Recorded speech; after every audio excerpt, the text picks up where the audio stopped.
इदं नमः ऋषिभ्यः पूर्वजेभ्यः पूर्वेभ्यः पत्कृभ्यः। सबसे पहले ऋषि परंपरा को नमस्कार है, जिसके कारण आज हम IKS को दोबारा स्थापित करने में लगे हुए हैं। इस सभा में उपस्थित माननीय कुलपति महोदया, इस सत्र के अध्यक्ष प्रोफेसर RK मिश्र जी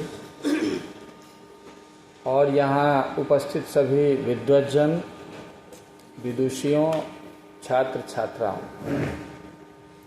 ये मेरे लिए परम सौभाग्य का विषय है कि आज आप लोगों के समक्ष मुझे कुछ कहने का अवसर प्रदान किया गया।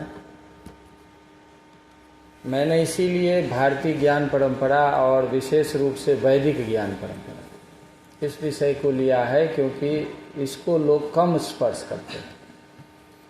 क्योंकि अभी हमारा जो एक एकेडमिक जो माहौल है, उसमें हम सेकेंडरी सोर्स को ज़्यादा इम्पोर्टेंस देते हैं और प्राइमरी सोर्स को कम टच करते हैं।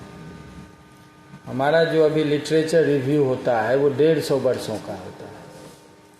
तो जब से मैकॉलियन एजुकेशन शुरू हुआ, तब से जो चीज़ लिखी गई उसी को हम बेस बनाकर लिटरेचर रिव्यू करते हैं, और जो मूल पुस्तक है उसको हम स्पर्श नहीं करते। इसके कारण एकेडमिक्स में बहुत सारी विसंगतियां आई। निश्चित है कि जहां दसों हजार वर्ष की ज्ञान परंपरा हो, वहां यदि 150 वर्षों का लिटरेचर रिव्यू हो तो न्याय तो नहीं होगा।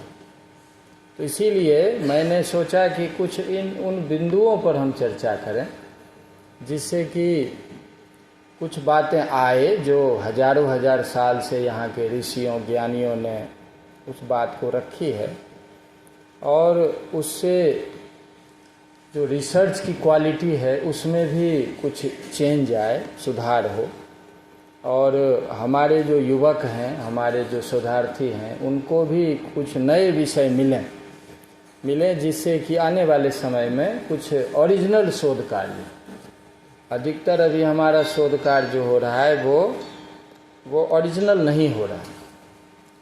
तो इसीलिए मैंने वैदिक ज्ञान परंपरा चुनी है। तो कुछ जो बिंदुएं हैं इस पे मैं रखना चाहता हूँ, और उसके बाद जो चर्चा हो वो भी एक अच्छी बात है। तो सबसे पहले जो वैदिक ज्ञान परंपरा में जो वेद है, सबसे पहले हम सब जानते हैं कि वेद दुनिया का सबसे प्राचीन ग्रंथ है, और ऋग्वेद यूनेस्को का हेरिटेज टेक्स्ट है। इसलिए हेरिटेज टेक्स्ट है क्योंकि मानव सभ्यता में किसी के द्वारा उच्चरित पहला वाक्य, इससे पहले मानव द्वारा उच्चरित वाक्यों का हमें उल्लेख नहीं मिलता। तो इसीलिए ये भी हमारे लिए गर्व का विषय है कि हम उस परंपरा को बिलोंग करते हैं जिसके पूर्वजों ने, ज्ञानी विज्ञानियों ने उस ज्ञान को प्रस्तुत किया जो दुनिया में पहली बार था, एक सिस्टमैटिक रूप में। तो पहली बात तो ये है कि वेद का पहला स्वरूप ये है। दूसरा स्वरूप है कि वेद का मतलब ही ज्ञान होता है। हम सब जानते हैं विद धातु से वेद बनता है, और वेद का मतलब ज्ञान है। तो हमारे पूर्वजों ने जो पहला कुछ व्यवस्थित रूप से रखा, वो ज्ञान को रखा। इसीलिए भारत आरंभ से ही ज्ञान केंद्रित देश रहा है, ये भी हमारी एक पहचान है। और भारत शब्द का भी एक अर्थ ऐसा है, बाकी तो अनेक अर्थ हैं भारत के, लेकिन एक अर्थ है कि भा मतलब प्रकाश या ज्ञान, उस प्रकाश या ज्ञान में रत रहने वाला समाज ही भारत है। तो यह भी एक इसका शाब्दिक अर्थ है। तो ये भी एक विषय है जो हमें ध्यान में रखना है। तीसरा है कि दुनिया का सबसे प्राचीन ग्रंथ होते हुए भी ऋग्वेद के ऋषियों ने ही ये बार बार कहा है कि जो मंत्र मैंने अभी आपके सामने बोला, ये ऋग्वेद का मंत्र है। इदम नमः ऋषिभ्यः पूर्वजेभ्यः पूर्वेभ्यः पत्कृभ्यः। हमारे पूर्वज ऋषियों ने जो हमें रास्ता दिखाया, मार्ग दिखाया, हम उस मार्ग पर चल रहे हैं, उस ज्ञान के मार्ग पर चल रहे हैं। तो इससे निश्चित है कि जहाँ से वेद एक ग्रंथ के रूप में हमें प्राप्त है, वहीं से भारतीय ज्ञान नहीं है। उससे पहले भारत की एक अनादि ज्ञान की परंपरा है। हम 6000 वर्ष या 1400 वर्ष से ज्ञान नहीं कर रहे, हम तब से ज्ञान कर रहे हैं जिसकी तिथि निर्धारित करना आज तक किसी के वश में नहीं रहा। लोगों ने जो कुछ भी किया है, लेकिन वो धीरे धीरे जा रहा है पीछे। अब वो सारे जो प्रमाण मिल रहे हैं उससे वो धीरे धीरे पीछे जा रहा है और बहुत पीछे जाएगा, क्योंकि कुछ निश्चित योजना के तहत, हम उस पर 5 मिनट चर्चा करेंगे आगे, कुछ योजना के तहत इन चीज़ों को सप्रेस किया गया और जो वास्तविकता है उसको आज तक आने नहीं दिया गया। ये एक बहुत गंभीर विषय है, पर्टिकुलरली एकेडमिक फील्ड में। वेद का जो ये ज्ञान है वो वस्तुतः क्या ज्ञान है, ये भी हमें ध्यान रखना है कि हम तो केवल वेद को टेक्स्ट रूप में देखते हैं जनरली, लेकिन जब वेद ज्ञान है तो कैसा ज्ञान है। तो इसी को ऋषियों ने कहा कि वेद का मतलब 2 प्रकार का ज्ञान है। एक ज्ञान भौतिकता का ज्ञान और दूसरा ज्ञान चेतना का ज्ञान। ये मूल रूप से 2 प्रकार का ज्ञान है, और वो हमारे शरीर में भी वही है और ब्रह्मांड में भी वही। हमारे शरीर में भी एक जो हमारा स्वरूप है वो भौतिक है, और दूसरा जो स्वरूप है उसी में स्थित चेतना है। ये 2 ज्ञान है, और इसीलिए 2 प्रकार के लक्ष्य भी है। 2 प्रकार के लक्ष्य में ही एक लक्ष्य अभ्युदय है, दूसरा लक्ष्य निःश्रेयस। अभ्युदय इसलिए है क्योंकि शरीर है तो उसके लिए आवश्यक वस्तुएं चाहिए, आवश्यकता जो भी है वो चाहिए, क्योंकि हम उसको भी उतना ही यथार्थ मानते हैं जितना किसी और चीज़ को मानते हैं। इसीलिए अभ्युदय के अंतर्गत धर्म अर्थ काम ये 3 विषय आ गए कि धर्म तो एक तरह से कहें कि दोनों के लिए है, लेकिन अभी इसी क्रम में मैं पहले रखना चाहता हूँ कि धर्म अर्थ काम का मतलब है कि धर्म पे मैं अलग से लेकिन सामान्य रूप से समझें कि धर्म का मतलब नियम और नियम पर आधारित कर्म। नियम और नियम पर आधारित कर्म धर्म कहलाता है। तो ऐसा जो नियम, उसके आधार पर जो प्राप्त होने वाला धन, वो अर्थ है। यदि हम नियम के कानून, आज के समय में आप कानून कह दें, कानून के आधार पर यदि हम धन की प्राप्ति करते हैं तो वो सुख का कारण होता है।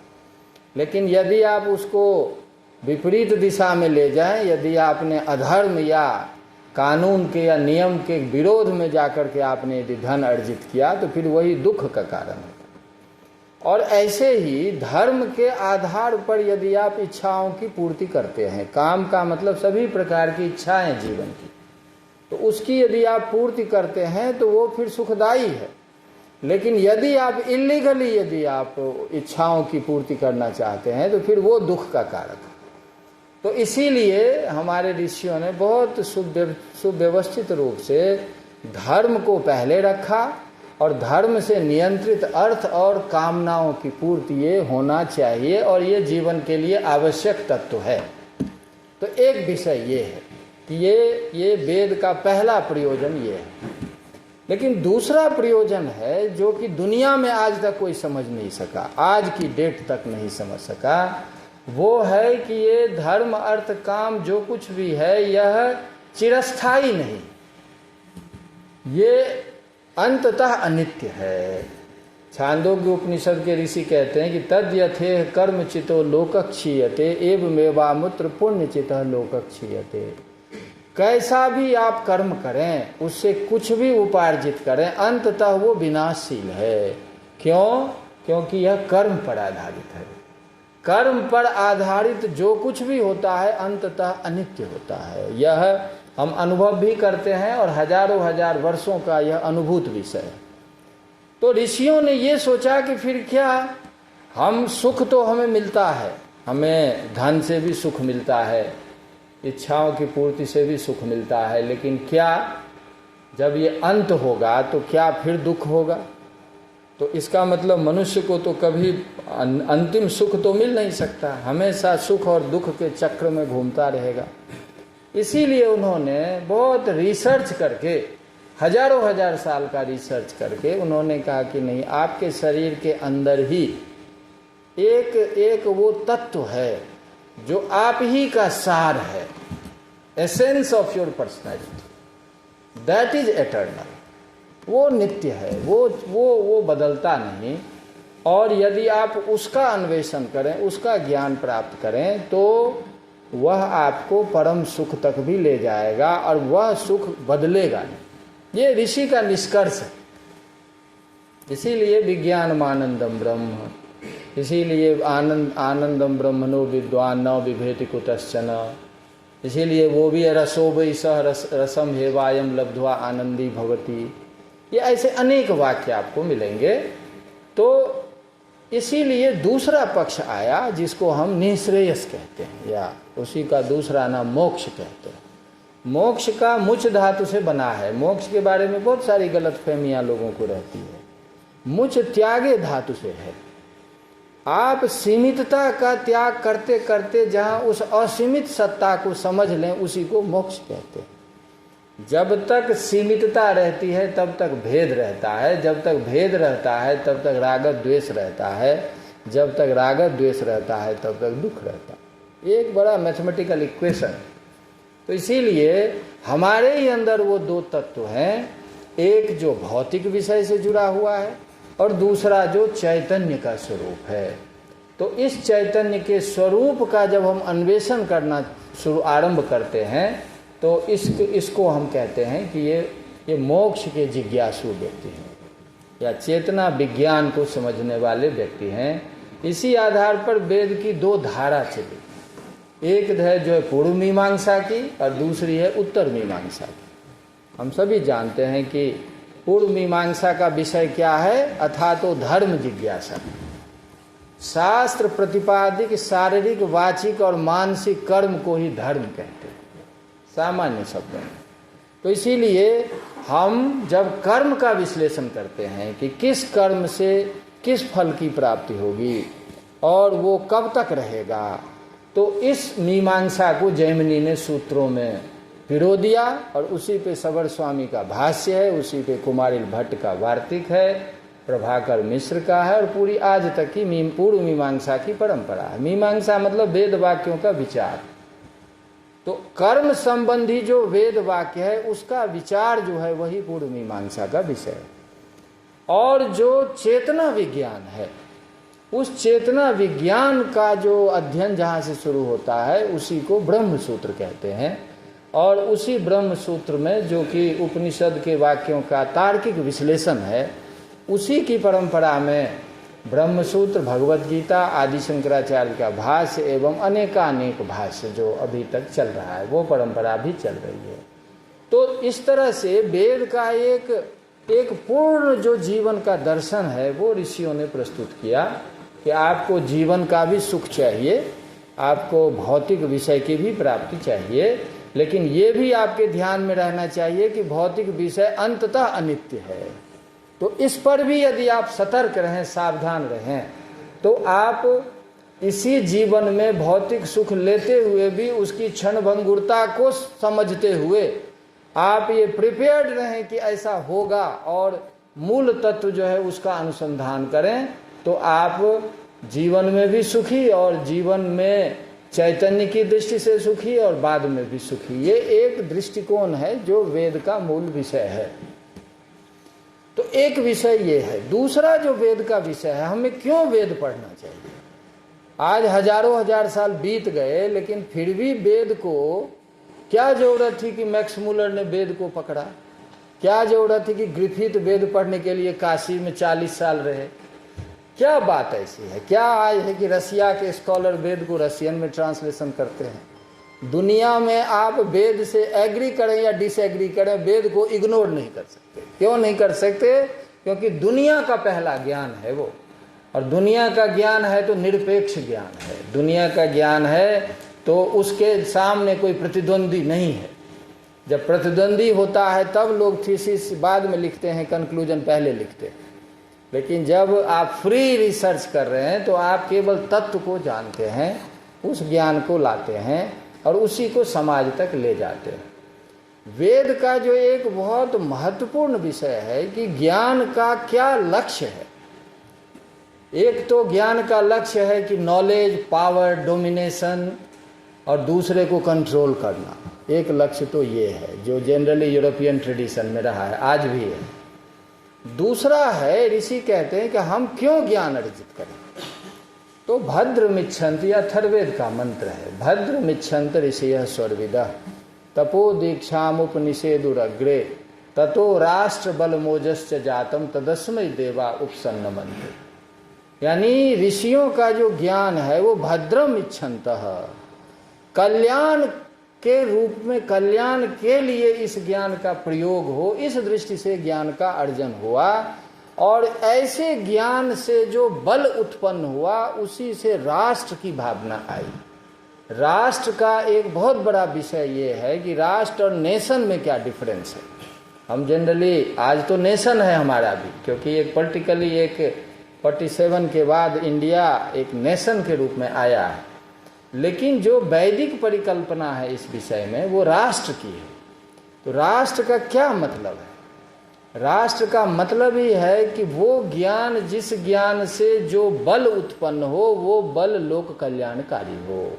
ये भद्रम इच्छन्त ऋषयः स्वर्विदः तपो दीक्षामुपनिषेदुरग्रे, इसके लिए तप किया गया, इसके लिए दीक्षा ली और इसी को ततो राष्ट्र बलमोजस्य जातम, उसी से ओज, उसी से बल और वही राष्ट्र। इस रूप में एक बात आई। मैं 1 मिनट नेशन और राष्ट्र में कुछ और भी जो पॉइंट है, क्योंकि बहुत विषय के लोग हैं यहाँ पे, तो उस पर हम आगे सोच सकते हैं।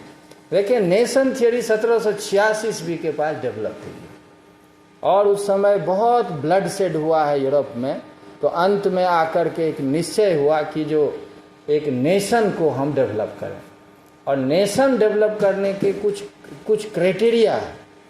क्राइटेरिया है कि पहला है कि एक लैंग्वेज होगा, दूसरा होगा कि एक कल्चर होगा, एक गॉड होगा, एक रिलीजन होगा और सुपीरियोरिटी होगी।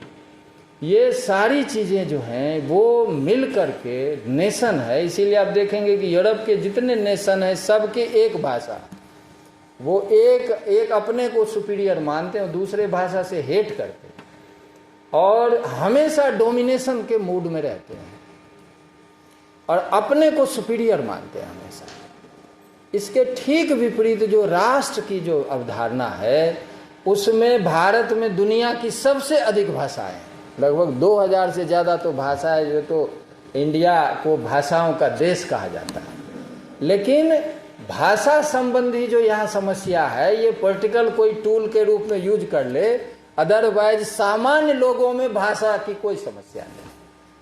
सबसे ज़्यादा भाषा होते हुए लोग कहते हैं ना 10 कोस पे जाके भाषा बदल जाती है, और कोई व्यक्ति भारत का नहीं है जो 3-4 भाषा नहीं जानता हो। तो सब भाषा जानना और जो ना जानना उसको भी रेस्पेक्ट देना। और किसी भी भाषा में आज हमारे जो अनपढ़ लोग हैं वो भी रामेश्वरम जाते हैं और पता है कि वहाँ तमिलनाडु में कुछ समझ में ना आएगा तो भी सब काम करके लौट के आ जाते हैं। ऐसे ही तमिलनाडु के लोग आते हैं जो केदारनाथ जाते हैं, बद्रीनाथ, काशी में तो आपको हजार लोग मिलेंगे हमेशा। अब उनको कोई मतलब नहीं है कि भाषा मेरी कोई जान रहा है या नहीं जान रहा है, लेकिन उनके सारे क्रियाकलाप पूर्ण होते हैं और कई बार तो संकेत से ही वो भाव समझ लेते हैं। ये जो भाषाओं का जो एक परस्पर पूरकता है ये राष्ट्र की बात है। क्यों राष्ट्र की बात है? ऋषियों ने क्या लिख दिया? ऋषियों ने लिख दिया कि जब एक तत्व अनेक रूपों में प्रकट हुआ तो वह नाम रूप के रूप में भी प्रकट हुआ। नाम रूपे व्याकरोत, ये छांदोग्योपनिषद का मंत्र है कि that absolute truth manifested itself into language and reality. Language has different forms, अनेक फॉर्म है। कोई गुजराती फॉर्म है, कोई बंगाली फॉर्म है, कोई संस्कृत फॉर्म है, कोई हिंदी फॉर्म में है, लेकिन सभी एक ही वाक तत्व के अलग अलग रूप हैं। ये जो फाउंडेशनल पोजीशन है ये भारत के मन में बसा हुआ है शुरू से। इसीलिए कोई भी भाषा हो हमारे अंदर कोई इरिटेशन नहीं होता। ये वेद की विशेषता है जिसको लेकर के राष्ट्र का ये विषय है। दूसरा, राष्ट्र हमेशा लोक कल्याणकारी चिंतन को लेकर चलता है। हमेशा भारत की प्रवृत्ति कभी नहीं रही कि दूसरे को कब्जा कर लेना और उसको फिर हम उसको अपने अधीन कर लेना। वह वाल्मीकि रामायण देखें, राम लंका जीतते हैं लेकिन क्या है, सकुच दिए रघुनाथ, विभीषण को सौंप देते हैं, जहां जो हुआ उसको सौंप दिया। तो ये जो दूसरे को जबरन अधीन करना, ये दृष्टि नहीं रही है। क्योंकि इसके पीछे भी एक दृष्टि है कि जो वैदिक ऋषि ने कहा कि एक ही सत है, मूल तत्व एक है और वही एक अपने को अनेक रूपों में प्रस्तुत करता है। तो बहुश्याम प्रजाएय, ये वैदिक का वेद की मूल भावना है। वन बिकम्स मैनी, एक ही अनेक हो गया।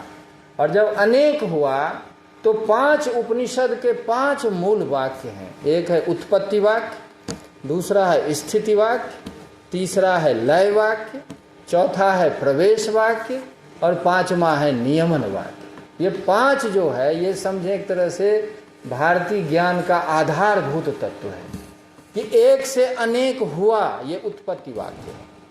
और एक से अनेक हुआ वह एक में ही स्थित है, वो स्थिति वाक्य है। एक से अनेक हुआ लेकिन अनेक फिर एक में चला जाता है, ये लय वाक्य है। और एक से जो अनेक हुआ उस अनेक में एक उपस्थित है, ये प्रवेश वाक्य। और 5वां कि एक से अनेक हुआ तो उस अनेक में वह एक रहते हुए उसको अंदर से ही नियमित करता है। ये 5 वाक्य जो है ये हमारे मन में ऐसा इसका संस्कार बसा हुआ है कि हम सब में, चींटी से लेकर के और पेड़ पौधे पशु पक्षी सब में हमारी वो दृष्टि बैठी रहती है कि सब में वही तत्व विद्यमान है। जब आदि शंकराचार्य का चांडाल से एनकाउंटर होता है काशी में होता है, तो आप सभी जानते हैं कि गली से जा रहे थे तो वो 4 कुत्ते को लेके आ रहे थे। तो उन्होंने कहा कि जरा हमें रास्ता दें, हम जा रहे हैं स्नान करने के लिए। तो उन 2 प्रश्न पूछा उन्होंने, चांडाल ने 2 प्रश्न पूछे। बोले कि आप तो अद्वैतवादी आचार्य हैं, तो आपने जो बोला कि हटो, तो किसको बोला हटने के लिए? शरीर को बोला या आत्मा को बोला? शरीर को बोला तो जो 5 भौतिक मेरा शरीर है वही आपका है। और आत्मा को बोला तो आत्मा तो एक है, अद्वैत है, तो आत्मा कैसे हटेगा? वो तो अद्वैत है, दूसरा है ही नहीं उसके अतिरिक्त। तो आदि शंकराचार्य को 1 सेकंड में उनको समझ में आ गया कि ये क्या चीज है ये। तो जाके उनके चरण स्पर्श करते हैं। और एक श्लोक जो मनीषा पंचकम है, जो बहुत महत्वपूर्ण श्लोक है, ये है, उसमें एक श्लोक में बताता हूं कि वो ज्ञानी कहते किसको। तो कहते हैं कि जागृत स्वप्न सुषुप्तिषु स्फुटतरा या संविदुजृंभते या ब्रह्मादि पिपीलिकांत तनुषु प्रोता जगत साक्षिणी सैवाहम न च दृश्य वस्तुत दृढ़ प्रज्ञापि यस्यास्ति चेत चांडालोस्तु द्विजोस्तु सतगुरुरित्येषा मनीषा मम। ब्रह्मा से लेकर और चींटी पर्यंत सब में उस एक चेतना को जो देखता है, जागृत स्वप्न और सुषुप्ति में जो एक ही चेतना को देखता है, और वह चेतना जो है वो सब में व्याप्त है। और जो भेद हमें दिखाई दे रहा है वो वास्तविक नहीं है। ऐसी बुद्धि जिसकी दृढ़ हो चुकी है, वह चांडाल हो या द्विज हो, वही गुरु हो सकता है।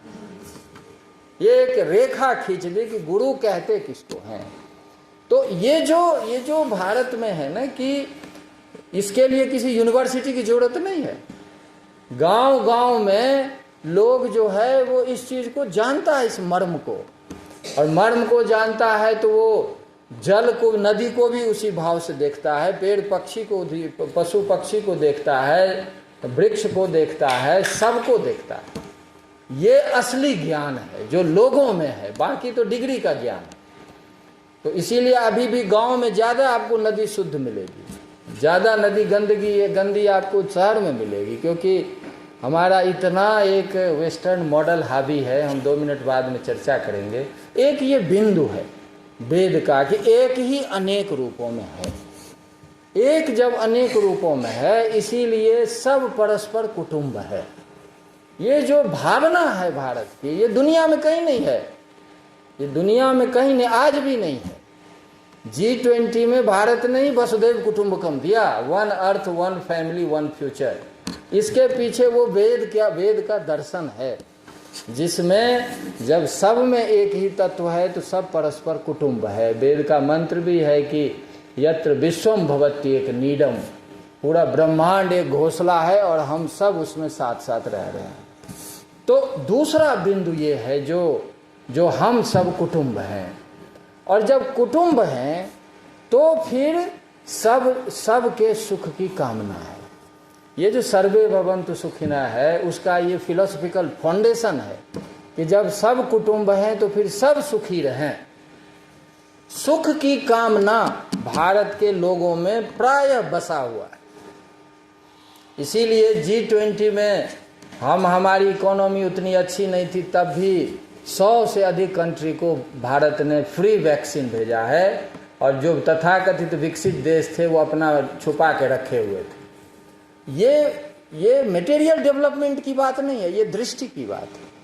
जब आपकी दृष्टि ये होती है तो एक रोटी में भी 4 टुकड़े बांट के खा लेते हैं, लेकिन जब दृष्टि ये नहीं होती है तो आप अरब खरबपति हो तो भी आप अपने बारे में ही सोचते हैं। तो ये एक जो दृष्टि है कि वसुधैव कुटुंबकम और सभी सुखी हों, सबके सुख की कामना। ये जैसे अपने यहाँ लोग सामान्य लोग बोलते हैं तो वो कहते हैं कि सबका कल्याण हो, सब में मंगल हो। ये सारी चीज़ें एक एक जगह बोली जाती है, ये नहीं कि कोई यूनिवर्सिटी में हम बोलते हैं। ये कहाँ से ये ज्ञान आया है, कहाँ से ये ज्ञान आया है कि लोग बोलते हैं।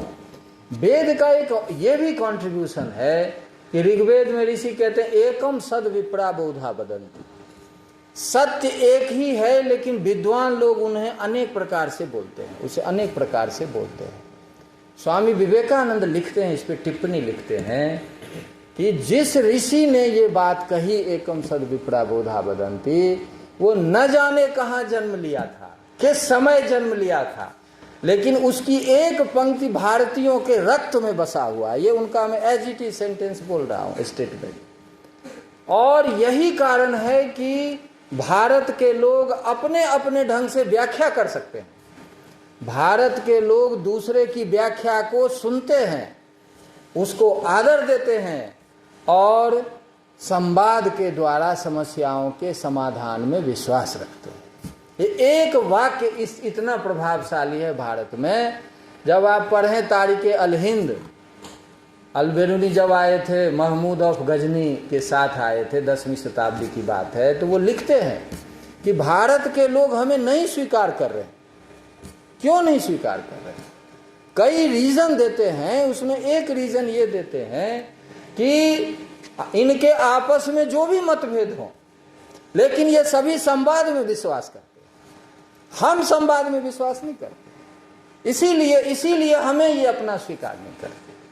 और एक दूसरा रीजन देते हैं कि भले ही मतभेद, लिस्ट देते हैं। आप दाबिस्तान मजहब देखिए, जहांगीर के समय में पुस्तक लिखी गई, वो तो पूरी लिस्ट बताते हैं जितने यहाँ के संप्रदाय आपको मिले। कोई वैष्णव है, कोई शैव है, कोई शाक्त है, कोई जैन, बौद्ध, और एक तरह तरह की शाखाएं हैं।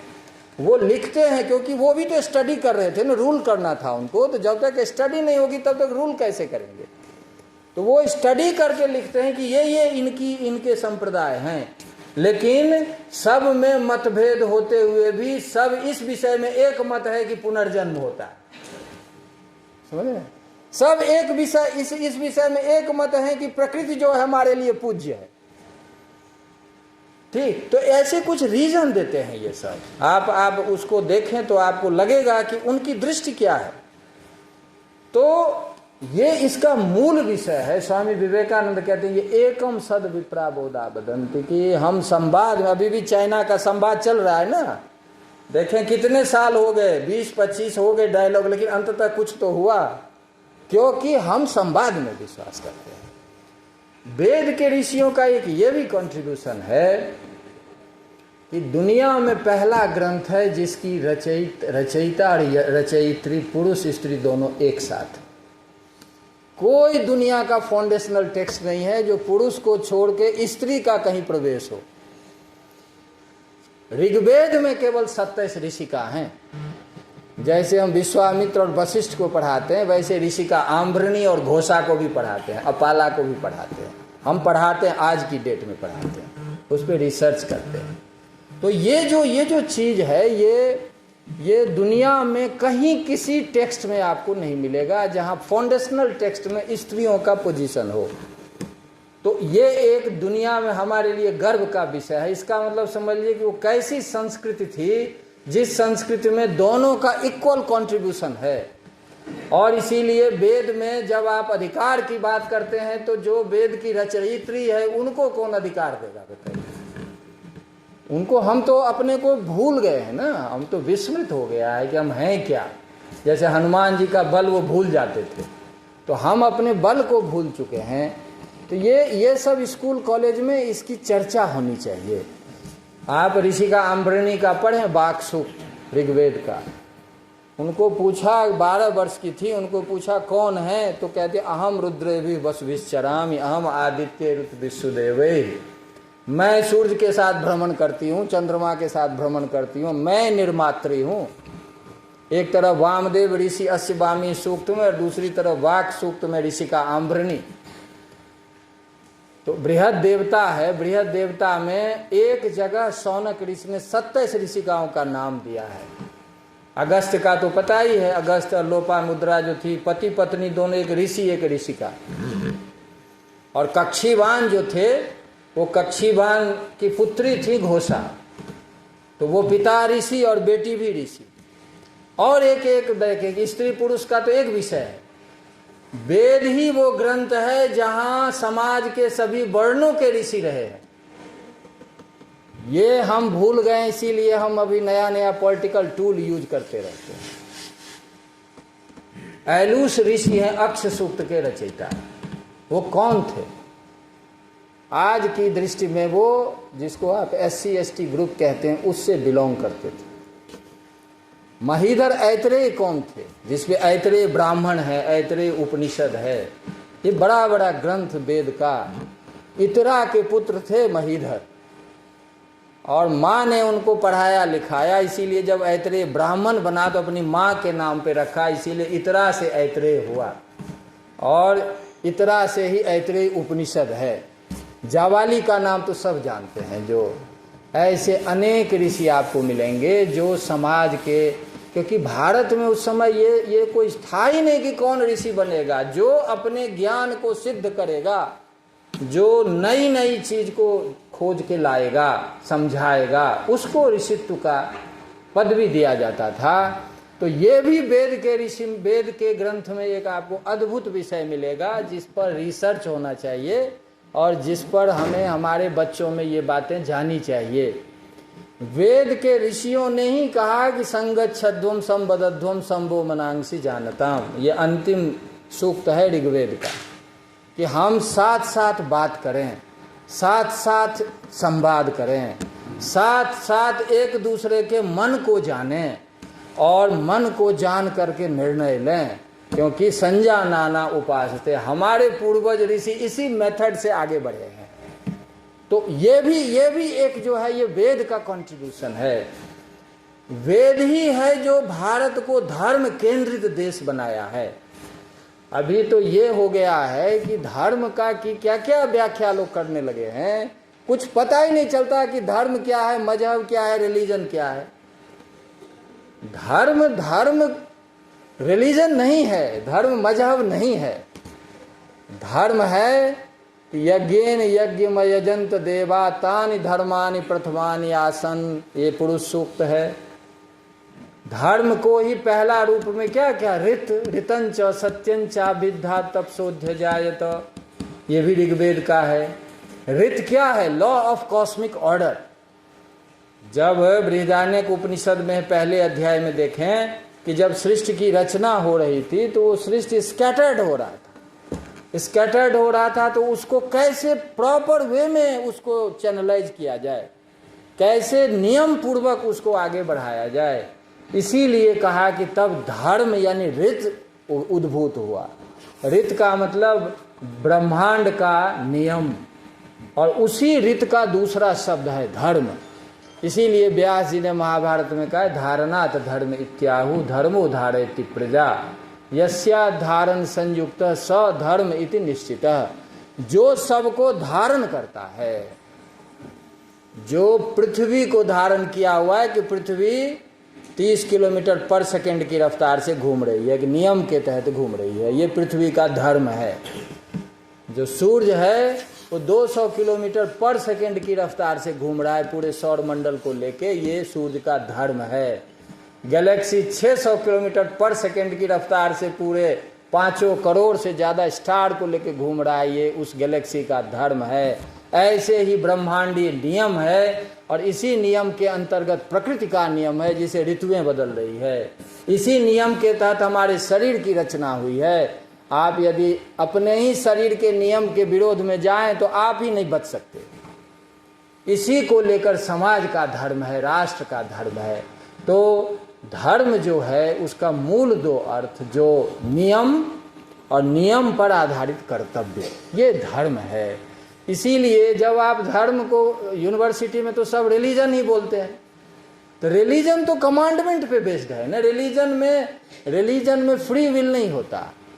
आपको 10 कमांडमेंट्स हैं, आप उसको फॉलो करेंगे तो हेवन जाएंगे, नहीं करेंगे तो हेल जाएंगे। ये religion is a system to follow the commandments. धर्म कर्म पर आधारित।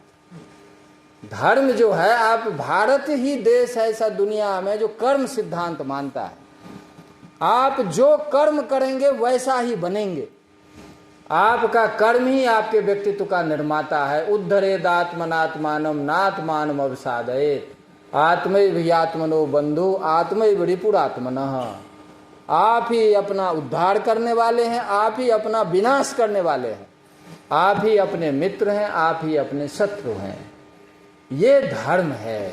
इसीलिए हम जब मूल ग्रंथ को नहीं पढ़ते तो समस्या होती है। आदि शंकराचार्य ने गीता शांकर भाष्य के आरंभ में सबको लेकर के धर्म को जो डिफाइन किया है, या तो अभ्युदय निश्रेयस सिद्धि स धर्म, ये तो वैशेषिक सूत्र का है कि जिससे अभ्युदय निश्रेयस दोनों हो वो धर्म है।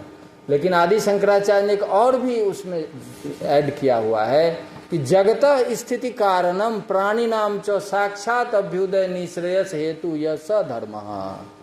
जगत की स्थिति का जो कारण है और फिर व्यक्ति के लोगों के अभ्युदय और निश्रेयस का जो साधन है उसको धर्म कहते हैं। तो धर्म का 2 आयाम है। इसीलिए धर्म के 2 भेद किए हैं, प्रवृत्ति मूलकः धर्म, निवृत्ति मूलकः धर्म। जो नियम, जो कानून, जो कर्तव्य आपको भौतिक विषय की प्राप्ति में ले जाए वो प्रवृत्ति मूलक धर्म है। और जब आपका अभ्युदय से मन संतुष्ट हो जाए या आपको लगे कि अब ये जीवन में इसकी कोई आवश्यकता नहीं है, उसके बाद जब आप आत्म तत्व के विषय में या चैतन्य विज्ञान के विषय में जब आप उन्मुख होते हैं तो जो जिसके द्वारा होते हैं उसको निवृत्ति मूलक धर्म कहते हैं। इसलिए धर्म से ही अर्थ काम और धर्म से ही मोक्ष, ये सब के मूल में धर्म बैठा है। इसीलिए भारत धर्म केंद्रित देश है। मनु ने अब धर्मशास्त्र की पढ़ाई कैसे होती है, क्योंकि अब धर्मशास्त्र को तो हमने पॉलिटिकल साइंस सोशियोलॉजी बना दिया, क्योंकि अंग्रेजों ने तो सब विषय को ही चेंज कर दिया। तो आपके विषय से हट जाए, ये 1-2 मिनट अब इस बीच में मैं ले लेता हूँ थोड़ा ट्रैक चेंज करके। देखें 1815 के आसपास की सारी घटना है, और 15 के आसपास और फिर 35 के आसपास ये यूरोप में एक षड्यंत्र शुरू हुआ। देखिए यूरोप के 2 लोग हैं, 2 तरह के लोग हैं। एक तो लोग हैं जो वास्तविक विद्वान हैं, जैसे आप T.S. इलियट लीजिए, एल्डोस हक्सले लीजिए, श्रोडिंजर लीजिए, हाइजेनबर्ग लीजिए, ऐसे कम से कम सैकड़ों विद्वान हैं जो एक धारा के विद्वान हैं। ये जानना चाहते हैं, इसीलिए इन्होंने भारत के ज्ञान को पढ़ा है और एक्नॉलेज किया। एक्नॉलेज किया है कि इसके कारण मेरा जीवन बदला है, ये एक्नॉलेज किया है। लेकिन दूसरा जो ग्रुप है वो है ईस्ट इंडिया कंपनी का ग्रुप, और वह ग्रुप जो है हमेशा भारत के नॉलेज को डिस्टॉर्ट करना चाहा, क्योंकि रूल करना है। तो रूल करना है, तो इसी क्रम में 1815-20 के आसपास सारी चीजें शुरू होती है, जब इन लोगों को लगा कि जो भारत, लिखा है उन्होंने कि militarily we have captured India, now I want to capture it intellectually, ये लिखा है। और आप सब पढ़ें इसको, ये भी पढ़ना जरूरी है, केवल अपने ही टेक्स्ट को या इसी और चीज़ों को नहीं पढ़ना जरूरी है। जो कर्नल बोडेन थे वो भारत में सेना थे। कर्नल बोडेन ने अपने विल में, विल अवेलेबल है पूरा वेबसाइट पे, उन्होंने बोडेन चेयर इस्टेब्लिश किया ऑक्सफोर्ड यूनिवर्सिटी में, जो आज भी है, आज भी है।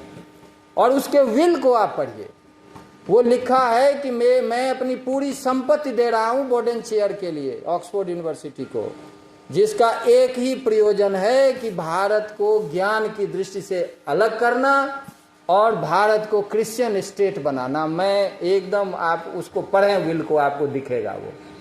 और उसी चेयर पे बैठने वाले H.H. विल्सन हैं, उसी चेयर पे बैठने वाले मोनियर विलियम हैं। और मोनियर विलियम ने संस्कृत इंग्लिश डिक्शनरी लिखे हुए हैं, सब जो संस्कृत के बच्चे हैं वो जानते हैं इस चीज़ को।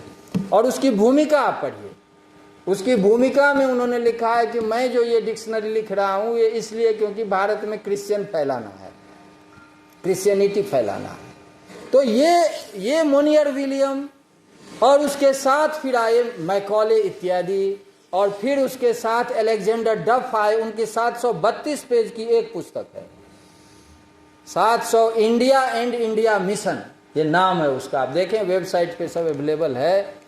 और उसमें वो लिखते हैं कि भारत के ज्ञान, क्योंकि सारा जो यूनिवर्सिटी का स्ट्रक्चर आया उसका कैसी पढ़ाई हो, किस किस विषय को लिया जाए, भारत को कैसे भारतीय लोगों को पढ़ाया जाए जिससे यहाँ के लोग आपस में संघर्ष करें, इनको टुकड़ों में बांट दिया जाए। और इसी क्रम में आप उसी बुक में देखेंगे कि 7-8 बिंदुएं तय की गई, और 7-8 बिंदुओं में ही एक बिंदु है आर्यन इन्वेजन थियरी, एक बिंदु है जनजातीय वर्सेज दूसरे लोग, एक बिंदु है आर्य वर्सेज द्रविड़, एक बिंदु है जाति वर्ण और कास्ट। ऐसे 7 बिंदुएं हैं, जिन 7 बिंदुओं के आधार पर प्लानिंग की गई कि यूरोप जो हमारे द्वारा स्थापित विश्वविद्यालय है उनमें इन विषय को प्रायोरिटी पे देके इनको यूरोपीय माइंड के थ्रू पढ़ाया जाएगा। और जो यूरोप में पढ़े हुए या यूरोप के द्वारा पढ़ाए हुए जो लोग हैं वह जो बोलेंगे वही प्रामाणिक माना जाएगा। भारतीय ज्ञान के कितने भी बड़े विद्वान हो उसको प्रामाणिक नहीं माना जाएगा, ये उसमें लिखा हुआ है। और ये भी सिद्ध कर देना है कि भारत तो एक फील्ड है जहाँ पे लोग आते गए हैं और जाते गए हैं, लोग आते गए हैं जाते हो गए हैं।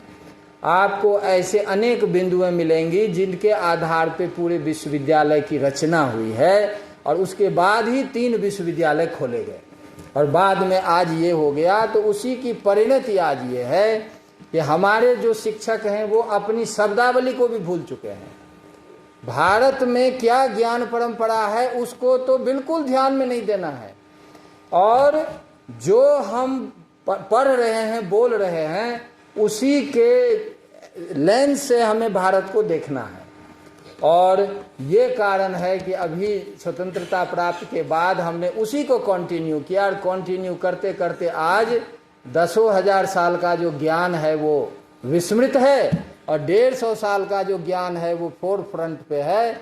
और उसी एंगल से भारत को हम एनालाइज कर रहे हैं हर एक फील्ड में, हर एक फील्ड में। ये कटु सत्य है, ये कटु सत्य है, और इसको हमारे रिसर्चर को टेकअप करना चाहिए।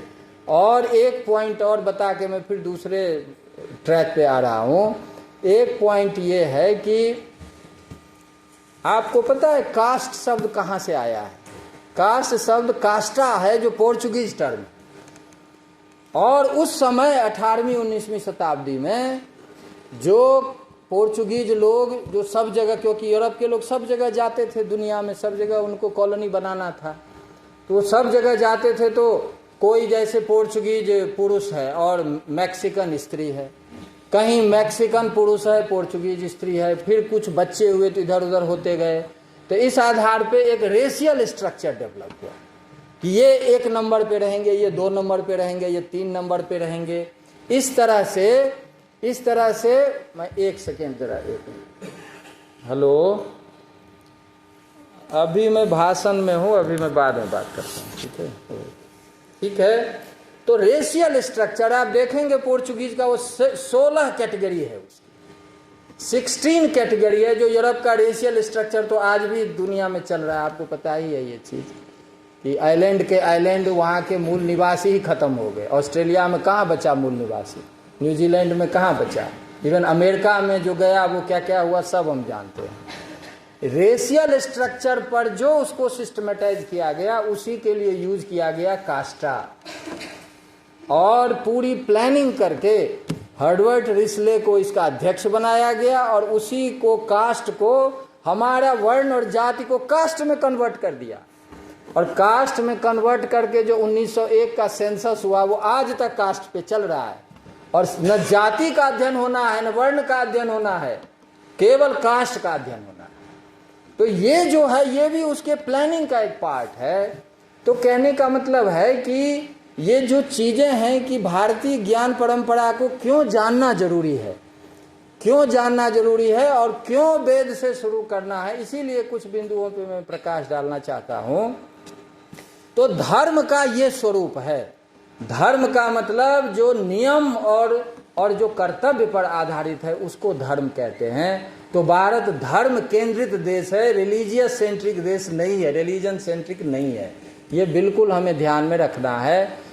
ऋषियों ने यह भी तय किया कि जो ज्ञान मूल विषय है जीवन का, और ज्ञान मूल विषय है वो क्या ज्ञान, तो ज्ञान मतलब यथार्थ ज्ञान। यथार्थ ज्ञान का मतलब प्रमाण पर आधारित ज्ञान। इसीलिए भारत में उस समय से लेकर प्रमाण व्यवस्था है। प्रमाण व्यवस्था का मतलब कि आप यदि कहते हैं कि मैंने ये जाना, तो जाना तो आपको बताना होगा कि किस प्रोसेस से जाना। आप चार्वाक हो वो ठीक है, आप कहें कि मैं प्रत्यक्ष ज्ञान ही मानता हूं, लेकिन आपको प्रत्यक्ष ज्ञान का प्रोसेस बताना पड़ेगा। आप जैन हैं, आप दो ही ज्ञान मानते हैं, हम कहेंगे कि हम प्रत्यक्ष अनुमान 2 प्रमाण मानेंगे। तो 2 प्रकार के ज्ञान को सिद्ध करना पड़ेगा कि किस प्रोसेस के तहत वो ज्ञान आपने प्राप्त किया है। इसीलिए 1 से लेकर और 6 प्रकार का जो प्रमाण मानते हैं हम।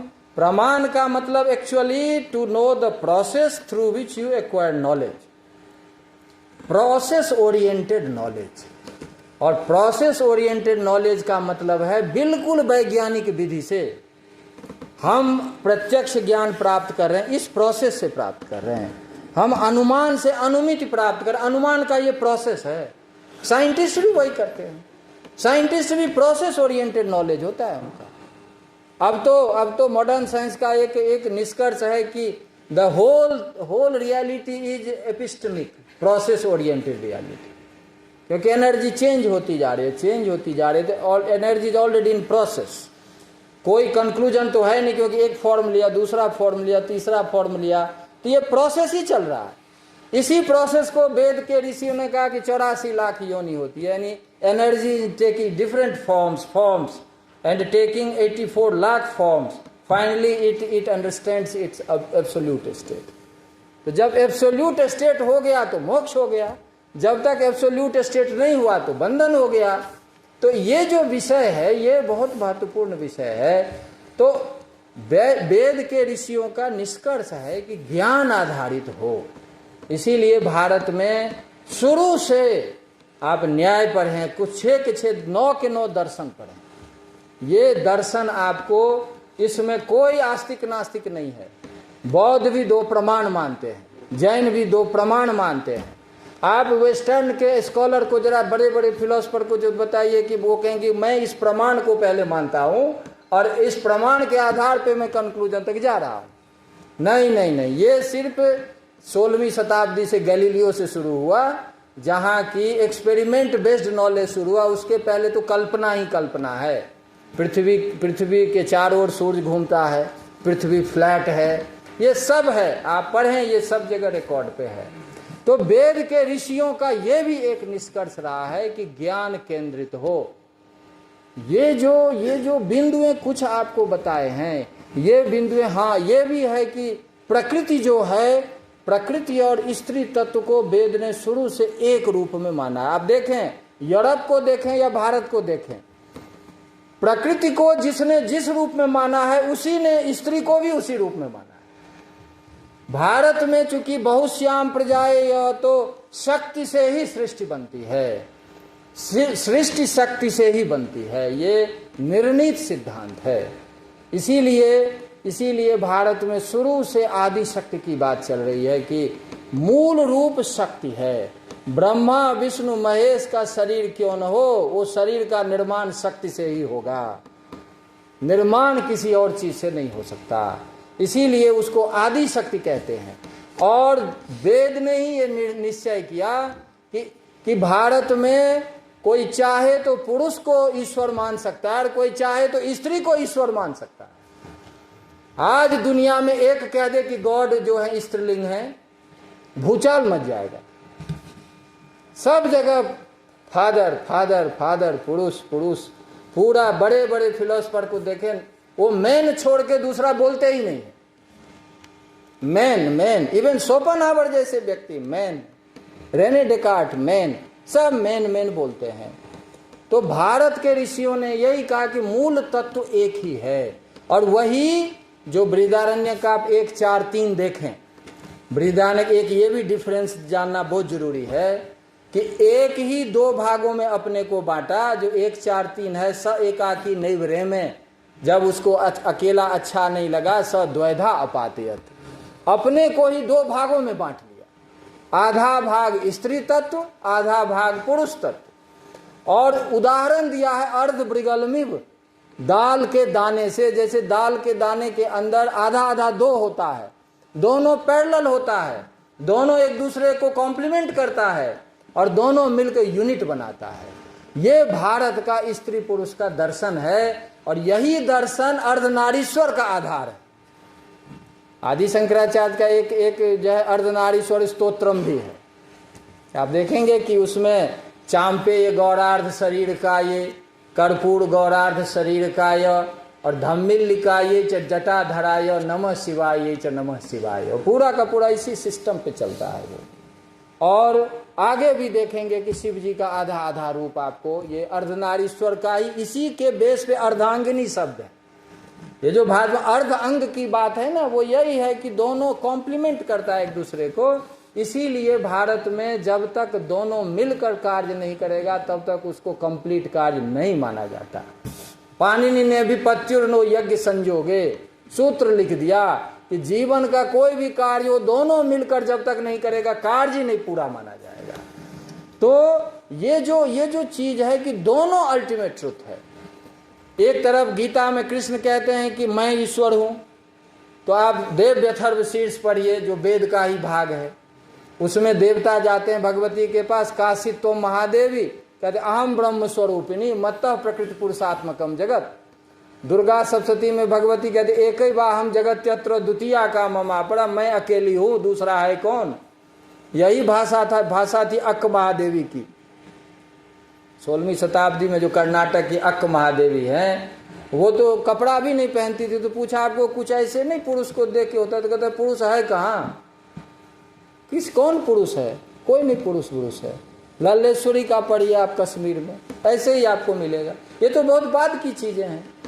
तो ये जो दृष्टि है कि दोनों अल्टीमेट ट्रुथ हो सकता है, दोनों जो है आप बहुत लोग जो हैं वो शाक्त हैं, वो केवल परम तत्व को स्त्री तत्व ही मानते हैं, बहुत लोग हैं पुरुष तत्व मानते हैं। दुनिया में ये फ्रीडम कहीं नहीं है, सब जगह ब्रैकेटिंग है, सब जगह ब्रैकेटिंग है। आप इसको मानेंगे तो इस अंदर में रहेंगे, नहीं तो आउट हो जाएंगे। तो ये जो वेद के ऋषियों का जो चिंतन है, ये चिंतन भारत का आधार है। और आप पढ़ें ना पढ़ें, संस्कार के द्वारा, परिवार के द्वारा, समाज के द्वारा कहीं न कहीं ये चीज आपके दिमाग में रहती है। तो इन सब बिंदुओं को आधार बना करके वेद की पूरी ज्ञान परंपरा चलती है। ज्ञान परंपरा आगे बढ़ती है। और मैं सिर्फ थोड़ा नाम बताता हूँ कि ये इंडियन नॉलेज सिस्टम मतलब क्या। जैसे अभी कहा है ना कि इंडियन नॉलेज सिस्टम तो अभी सब कर रहा है, लेकिन है क्या भारतीय ज्ञान परंपरा? सबसे पहले तो ये जीवन दृष्टि है, ये जीवन दृष्टि फाउंडेशन है। और उसके बाद जो हमारा जो उसके आधार पे जो ज्ञान परंपरा विकसित हुई है, उसमें 4 वेद है। ये तो वेद व्यास जी ने किया हुआ है। 4 वेद है। 4 वेद मतलब ज्ञान, सब प्रकार का ज्ञान। तो ऋग्वेद क्या है? ऋग्वेद में आप देखेंगे कि केवल देवताओं की पूजा की बात। देवता कहते किसको है? देवता मतलब देवः दानात्, जो अनकंडीशनली दूसरे को देने में विश्वास करे उसको देव कहते हैं। प्रकृति के वे सारे तत्व जो 24 घंटे हम लोगों को देने के लिए सारी चीजें प्रक्रिया करती रहती है, इसीलिए प्रकृति के उन तत्वों को देव कहा गया है। इसीलिए 33 देवता है। लोगों ने तो 33 करोड़ शुरू कर दिया। असल में कोटि का मतलब प्रकार होता है। तो 33 प्रकार के देवता हैं, जिसमें पृथ्वी देवता, जल देवता, अग्नि देवता, वायु देवता, ऐसे कर करके 33 देवता। 33 के 33 प्रकृति के तत्व हैं। क्यों देव हैं? क्योंकि वो अनकंडीशनली हमें सब कुछ देते रहते हैं 24 घंटे। इसीलिए हमारे ऋषियों ने उनको देव माना। और असुर किसको माना? असुर जो जबरदस्ती आपसे छीन ले। असून प्राणान इंद्रियानि राति अनुगच्छति असुरः, जो अपनी इंद्रियों को खुश करने के लिए बलात् दूसरे से सब कुछ ले ले, इसी को असुर कहते हैं। इसीलिए रावण ब्राह्मण होते हुए भी असुर थे, क्योंकि बलात् लेते थे। कंस इसीलिए असुर थे। राम असुर नहीं थे, क्योंकि राम केवल देते थे। राम कभी भी किसी का लिए नहीं, केवल देने में विश्वास करते थे। इसीलिए गीता का 16वां अध्याय जो है वो दैवी संपत्ति और आसुरी संपत्ति है। ये सबको पढ़ना चाहिए कि जो अच्छा व्यक्ति है, जो दूसरे को देने में विश्वास करता है, लोक कल्याण में विश्वास करता है, वो दैवी संपत्ति से 20 वहां पर उसके गुण बताए हैं। और जो इसके विपरीत जो आचरण करता है वो असुर है। इसीलिए देवासुर संग्राम समाज में चलता रहता है। ये नहीं कि उस समय चला, आज भी चल रहा है। परिवार में भी चल रहा है, समाज में चल रहा है, देश में चल रहा है, विदेश स्तर पे चल रहा है। एक लेता है, दूसरा देता है। तो प्रकृति के 33 ऐसे तत्व जो देने वाले तत्व हैं, इसीलिए ऋग्वेद पूरा का पूरा उसमें डिवोटेड है कि देव पूजा का मतलब पहला तो ऑब्लिगेशन फील करना कि पृथ्वी जो है वो 24 घंटे लगी हुई है। हम तो खोद के मकान बनाते रहते हैं, कहीं पहाड़ खोद देते हैं, कहीं कुछ खोद देते हैं। लेकिन ऋग्वेद के ऋषि क्या कहते? देखे, यत्ते भूमे बिखनामी क्षिप्रम तदपि रोहुतु। कहते हैं आपका एक छोटा सा गड्ढा हम खोदते हैं ना, वो वैसे ही है जैसे किसी व्यक्ति के शरीर में घाव हो जाए तो वो शीघ्र भरे। ये वेद के ऋषि का निष्कर्ष है पृथ्वी के प्रति। और वेद के ऋषियों ने कहा माता भूमि द्योस पिता, उसी को अथर्ववेद में लिख दिया। भूमि सूक्त जो 63 मंत्र है, पृथ्वी के सारे एस्पेक्ट जो हैं, और उसको पृथ्वी को हम देवता मानते हैं। और अब देखिए एक लेटेस्ट में एग्जाम्पल आपको दूं, बहुत के ध्यान में भी होगा कि अभी 19वीं 20वीं शताब्दी में जियोलॉजिस्ट ने अर्थ पे एक्सपेरिमेंट किया। जब ये इकोलॉजी सब धीरे धीरे डेवलप हुआ है तो अर्थ पे एक्सपेरिमेंट किया। इसमें एडवर्ड सुस हैं, वर्दनास्की हैं, कई इसमें जियोलॉजिस्ट बड़े बड़े हैं। उन्होंने ये निष्कर्ष निकाला कि पृथ्वी के अंदर का जो प्रोसेस है, उस प्रोसेस के अकॉर्डिंग ही पृथ्वी के चारों तरफ का मैनिफेस्टेशन होता है। जैसे आप लखनऊ में सेब लगा दें तो किन्नौर का सेब नहीं बन पाएगा, नागपुर का संतरा नहीं बन पाएगा। क्यों नहीं बनेगा? क्योंकि इनर सपोर्ट नहीं। पृथ्वी का जो इनर प्रोसेस है that manifest itself into the outer aspect of reality. ये है। तो उन्होंने कहा कि जो प्रोसेस है अर्थ का, वो every process is planned process, और उस प्रोसेस के अकॉर्डिंग पृथ्वी के चारों तरफ अलग अलग चीजें उत्पन्न होती रहती है। अब नहीं देखते हैं कि सर्दी में गर्म चीज होगी, गर्मी में ठंडी ठंडी चीज होगी। तो अंत में उन्होंने कंक्लूड किया कि earth is an alive reality, और उसके आधार पर यूएन अर्थ चार्टर बना। आप ये वेबसाइट पे है, सब देखें इसको। यूएन अर्थ चार्टर 2000, उसका जो पहला जो प्रियम्बल जो है उसमें पहली लाइन है, अर्थ आवर होम इज अलाइव। अब आप देखें कि ऋषि का भूमि सूक्त, ऋषि का माता भूमि, और जो द्योस पिता, और आज भी हम भारत माता की जय बोलते हैं। तो पहले अंग्रेज लोग बोलते थे कि ये सबको माता पिता ही बोलते रहते हैं। अब उन्हीं के वैज्ञानिकों ने सिद्ध कर दिया कि वो भाई जीवित सत्ता है, वो मृत सत्ता नहीं है। ये यूएनओ का डिक्लेरेशन अब है। कहने का मतलब है कि ऋषियों ने पृथ्वी का जो पूरा प्रोसेस चल रहा है, कैसे व्यक्ति को वो जन्म देती है, कैसे सस्टेन करती है, कैसे वो रखती है, इस रूप में पृथ्वी देवता है। पृथ्वी के प्रति सजगता होनी चाहिए, पृथ्वी की एक एक चीज के प्रति आभार और उसकी सुरक्षा। यही जल तत्व है, यही जल तत्व है कि समुद्र से वेपराइजेशन के द्वारा, देखिए एक सर्टेन प्रोसेस होता है, और प्रोसेस के तहत खारा पानी जो है मीठे के रूप में आपके पास उपस्थित हो जाता है। आप तो जमुना गंगा को गंदा करने में लगे हुए हैं, उधर से साफ पानी आता रहता है। ये जो नेचर का प्रोसेस है, इसी को जल देवता कहते हैं। ऐसे अग्नि है, हमारे बॉडी का हीट है, हीट तो आपने नहीं बनाया है। जैसे माँ के गर्भ में बच्चा आता है, अपने आप नेचर उसको प्रोसेस शुरू करती है, उसके बॉडी में इतना टेम्परेचर होना चाहिए, अर्थ का टेम्परेचर इतना होना चाहिए। अब देख रहे हैं ना 1.5 डिग्री जो अर्थ का बढ़ना है, तो कहते हैं पूरे भूचाल मचा हुआ है।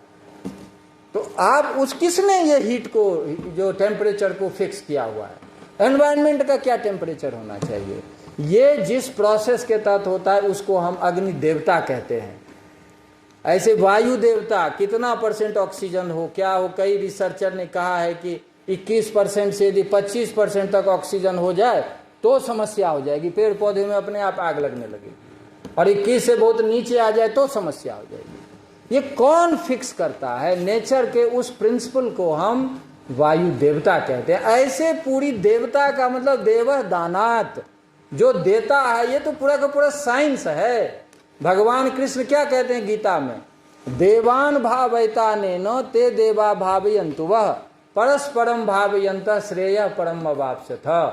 कि देवता का यदि आप केयर करेंगे, यानी प्रकृति के तत्वों का केयर करेंगे, तो वो भी आपका केयर करेगी, और दोनों एक दूसरे का केयर करते हुए भी जीवन में सुखी हो सकते हैं।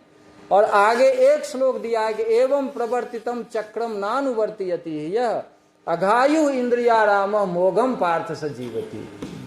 कि ये जो चक्री प्रणाली है कि प्रकृति के द्वारा मनुष्य और मनुष्य के द्वारा केयर किया हुआ प्रकृति, इस चक्र को जो नहीं जानता तो कहते हैं वही पापी है। मोघम पार्थ स जीवति, वो केवल अपने इंद्रियों को खुश करने के लिए प्रकृति का दोहन करता है, और उसका तो जीवन ही व्यर्थ है। ये जो सारे ध्वनि, ये ऋग्वेद का विषय है। और दूसरा यजुर्वेद देखेंगे तो वो कर्म का शास्त्र है, कि कौन कर्म करें, क्या फल मिले। जो भौतिक विषय की अभी बात आई, कर्म का विधान है उसमें। और कर्म का ही एक विषय है यज्ञ। यज्ञ जो है, अब यज्ञ का वर्णन भगवान कृष्ण गीता में क्या कहते हैं? अन्नाद भवन्ति भूतानि पर्जन्यादन्न संभवः यज्ञाद् भवति पर्जन्य यज्ञ कर्म समुद्भवः कर्म ब्रह्मोद्भवम विद्धि ब्रह्माक्षर समुद्भवम। पूरा का पूरा जो कॉस्मिक प्रोसेस है उसको यज्ञ कहा है। इसीलिए पुरुष सूक्त में कहा यज्ञेन यज्ञमयजन्त देवा। यज्ञ यज्ञो वे विष्णु। विष्णु का क्या मतलब है? विश्व व्यापने धातु से सर्वव्यापक जो है, यानी सृष्टि जहां से शुरू हुई और अभी तक का की जो प्रक्रिया चल रही है उसको वेद के ऋषियों ने यज्ञ कहा है। ऐसे यज्ञ जो कर्म पर आधारित है, उस कर्म को आप करें, इसका शास्त्र जो है वो यजुर्वेद है। सामवेद तो हम उसी विश्वविद्यालय में ही बैठे हुए हैं जहाँ संगीत का माहौल है। दुनिया का पहला फाउंडेशनल टेक्स्ट सामवेद।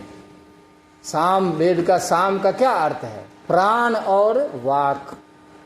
प्राण और वाक का जो एक प्रॉपर वे में प्रस्तुतिकरण जो है उसी को साम कहते हैं। और ये सामवेद जो है दुनिया का आधारभूत ग्रंथ है संगीत का।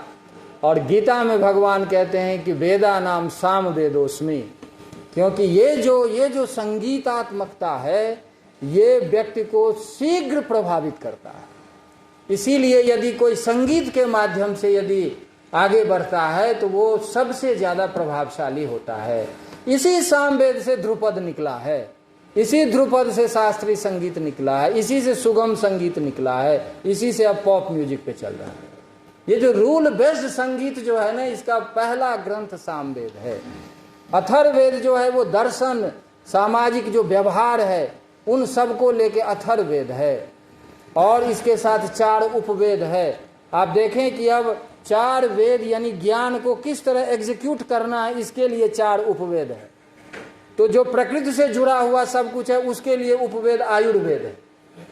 आयुर्वेद का मतलब सब हम जानते हैं, दुनिया की सबसे प्राचीनतम जो चिकित्सा प्रणाली है कि कैसे प्रकृति के एक एक तत्व को हम अध्ययन करें और कैसे आप एक तो रोगी ना बने, स्वस्थस्य स्वास्थ्य रक्षणम, आप रोगी ना बने, और यदि बन जाए तो फिर कैसे उसकी चिकित्सा की जाए। ये पूरा का पूरा जो विधान है वो ऋग्वेद से जुड़ा हुआ है, इसलिए ऋग्वेद का उपवेद है। यजुर्वेद का उपवेद है धनुर्वेद।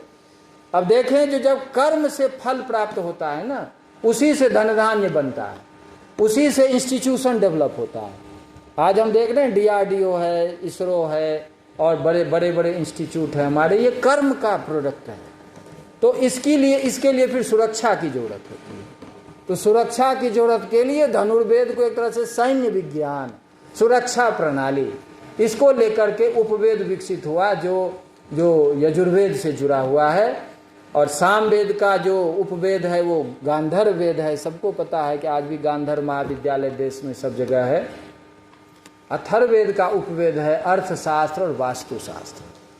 ये अर्थशास्त्र हम सभी जानते हैं कि कौटिल्य ने लिखा है, और कौटिल्य ने 16 अर्थशास्त्रियों को कोट करते हुए लिखा है। कौटिल्य ने साफ उन्होंने लिखा है कि इससे पहले के जो अर्थशास्त्री थे उनके ग्रंथों का मैंने संग्रह करके, कंपाइलेशन करके 16 में लोग कंफ्यूज ना हो जाए, इसीलिए एक उसका समग्र रूप प्रस्तुत किया है।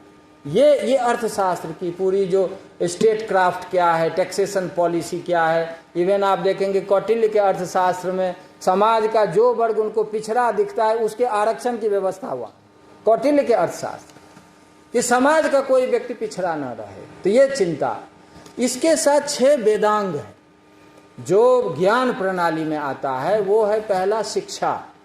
शिक्षा का मतलब आप सभी जानते हैं कि दुनिया में संस्कृति ही एक ऐसी भाषा है कि जैसे हम बोलते हैं वैसे लिखते हैं।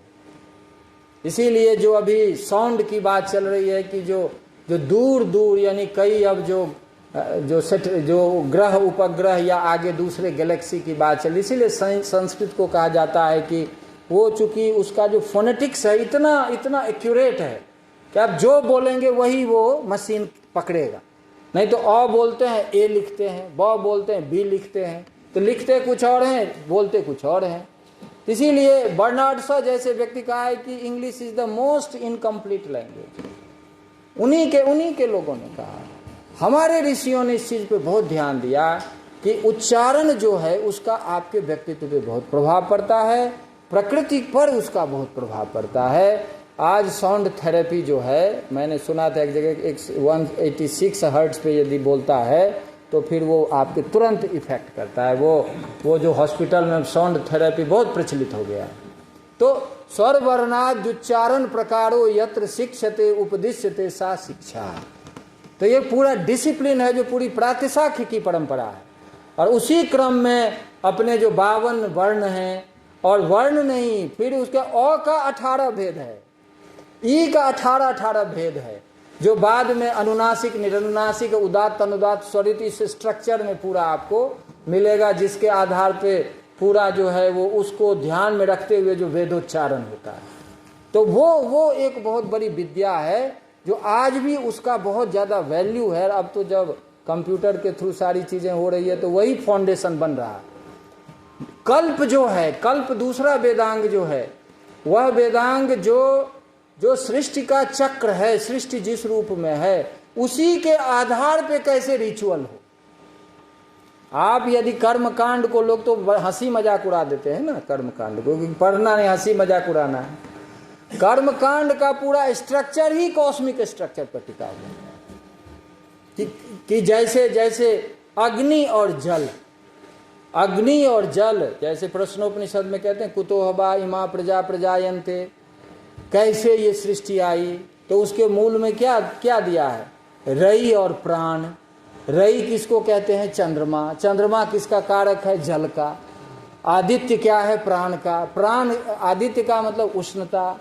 तो उष्णता और जल, ये मॉडर्न साइंस का फाउंडेशन है कि जब ये प्रॉपर रेशियो में आएगा तो क्रिएशन शुरू होगा।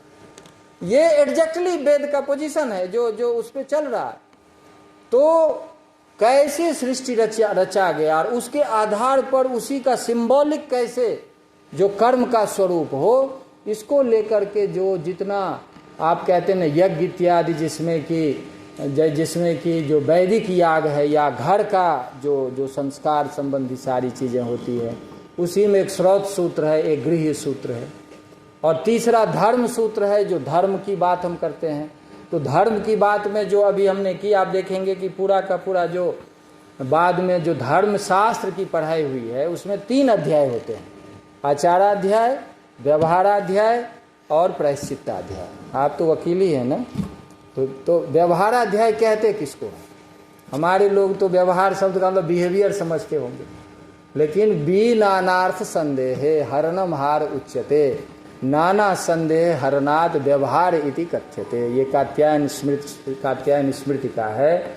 वी मतलब जीवन के सारे विषय, जीवन के विषय में जब संदेह उत्पन्न हो जाए, ये मेरा घर है कि इसका घर है, ये जमीन इसकी है कि इसकी है, इस तरह का जब संदेह, तो वी मतलब विभिन्न विषय, अब मतलब संदेह है, और हार मतलब उन संदेहों को दूर करने के लिए जो न्यायपालिका की पूरी प्रक्रिया होती है, तो इसको व्यवहार शास्त्र कहते हैं। इसीलिए भारतीय व्यवहार शास्त्र का मतलब इंडियन जूरिस्प्रूडेंस, इंडियन जूरिस्प्रूडेंस है। इसीलिए मनु ने धर्मशास्त्र में 4 ग्रंथ आते हैं, वेद, क्योंकि वेद का एक कॉस्मिक विजन है, उसके साथ स्मृति ग्रंथ, फिर धर्म सूत्र और फिर निबंध ग्रंथ, 4 मिला करके, और फिर रामायण महाभारत प्रयोग की दृष्टि से। तो ये जो धर्म में जो व्यवहाराध्याय है, इसी को लेकर के मनु ने 18 विवाद के विषय बताए, गिनाए हैं। उसमें 14 सिविल है, 4 क्रिमिनल है। मैं सिर्फ क्रिमिनल को 1-2 जरूरी है बताना, वकील साहब ही बैठे इसीलिए जरूरी है बताना कि क्रिमिनल के अंदर कद 4 है। एक है वाक पारुष, जिसको अभी डिफेमेशन केस कहते हैं। दंड पारुष, जिसको आप किसी को अटैक कर देते हैं, अंग भग्न हो गया, तो वो दूसरा हुआ दंड पारुष। तीसरा हुआ साहस, मर्डर इत्यादि। वो साहस, अभी साहस का अर्थ कुछ और है कि बहुत साहसी है, लेकिन धर्मशास्त्र में ये टेक्निकल टर्म है, जो मर्डर होता है उसको साहस कहते हैं। और चौथा है स्त्री संग्रह, कि किसी भी रूप में स्त्री के साथ यदि दुर्व्यवहार होता है तो फिर उस पर क्रिमिनल केस इनिशिएट किया जाए। लेकिन ये भी एक समझ लीजिए कि 4 केस में यदि चारों एक साथ उपस्थित हो जाए, तो सबसे पहले स्मृतिकार का विधान है, सबसे पहले स्त्री संबंधी विषय को टैकल किया जाए।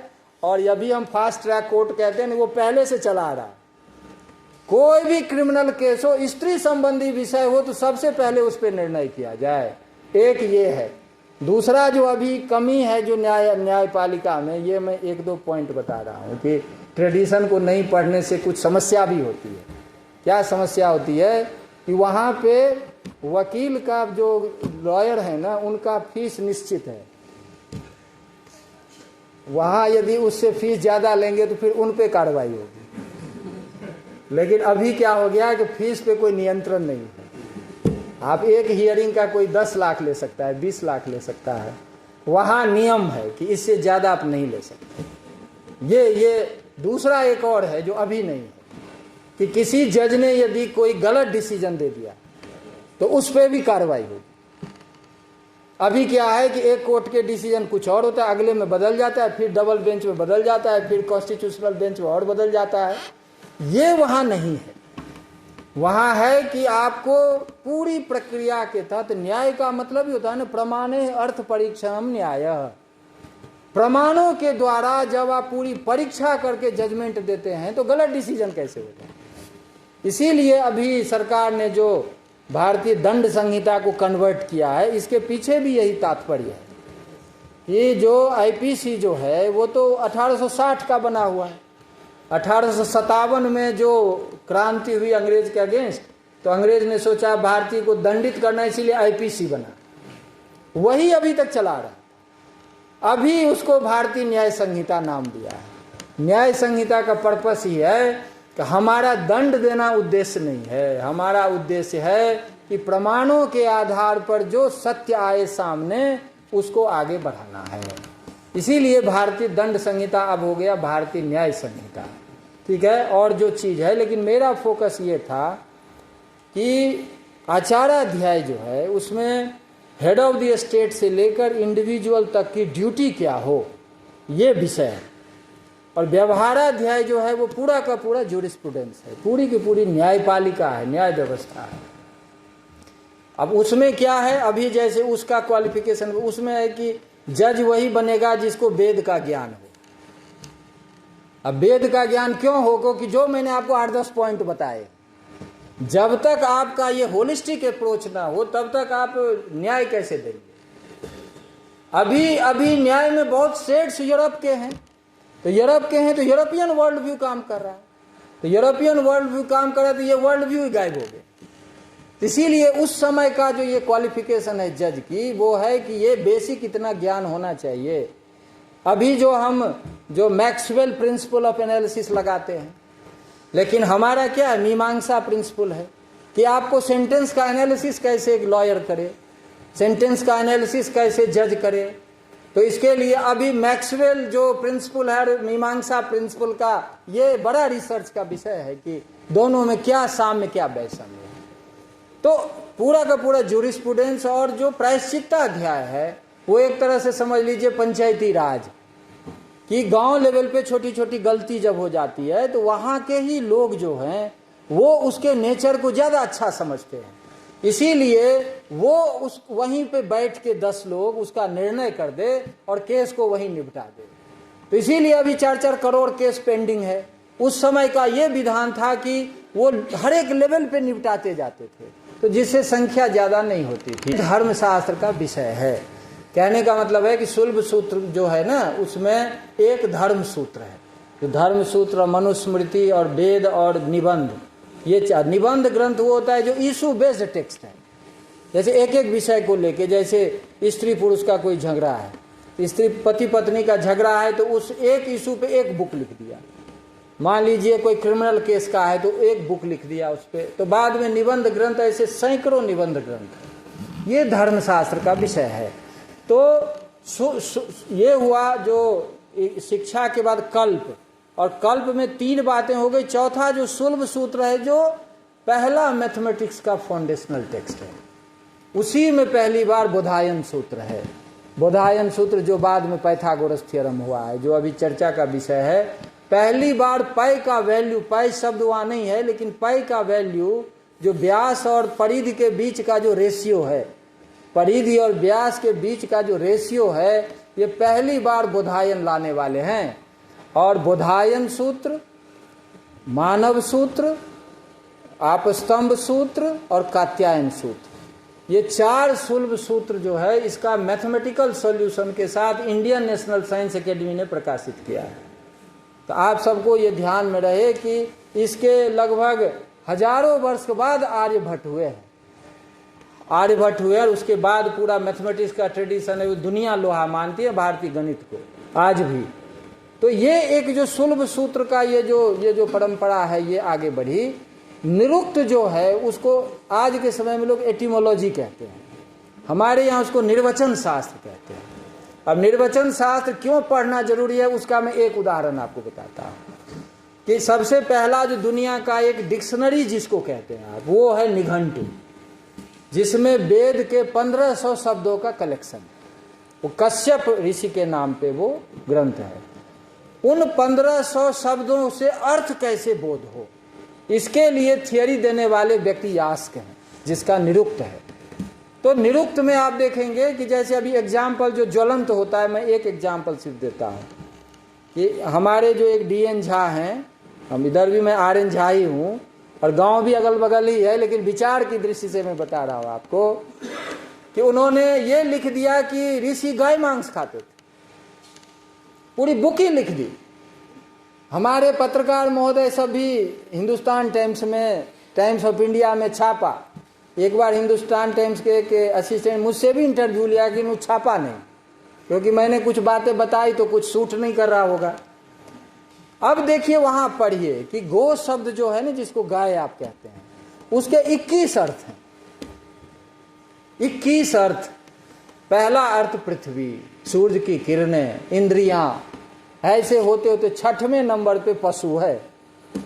जैसे भगवान कृष्ण गीता में कहते 15 में, गामा विश्व भूतानी धार्याम्य मोजसा। तो मैं गांव में गाम प्रविष्ट, मतलब पृथ्वी में प्रविष्ट मैं हूं, वहां अर्थ पृथ्वी है। और गिरा ज्ञान गोतीत मीसम गिरीशम।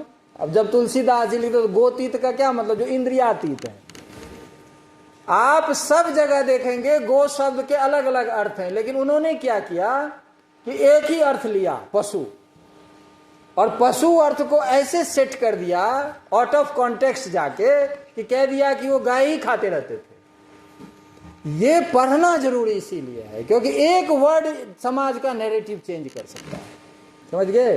तो निरुक्त वो चीज है जो शब्द से अर्थ विधि पूर्वक कैसे निकाली जाए, पूरी थियरी दी हुई है वो वहां पे। दुनिया में पहले व्यक्ति जिन्होंने शब्दार्थ निरूपण का सिद्धांत सारा दिया हुआ है।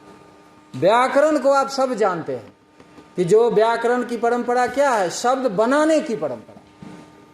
एक है शब्द से अर्थ निकालने की परंपरा, दूसरा है शब्द बनाने की परंपरा।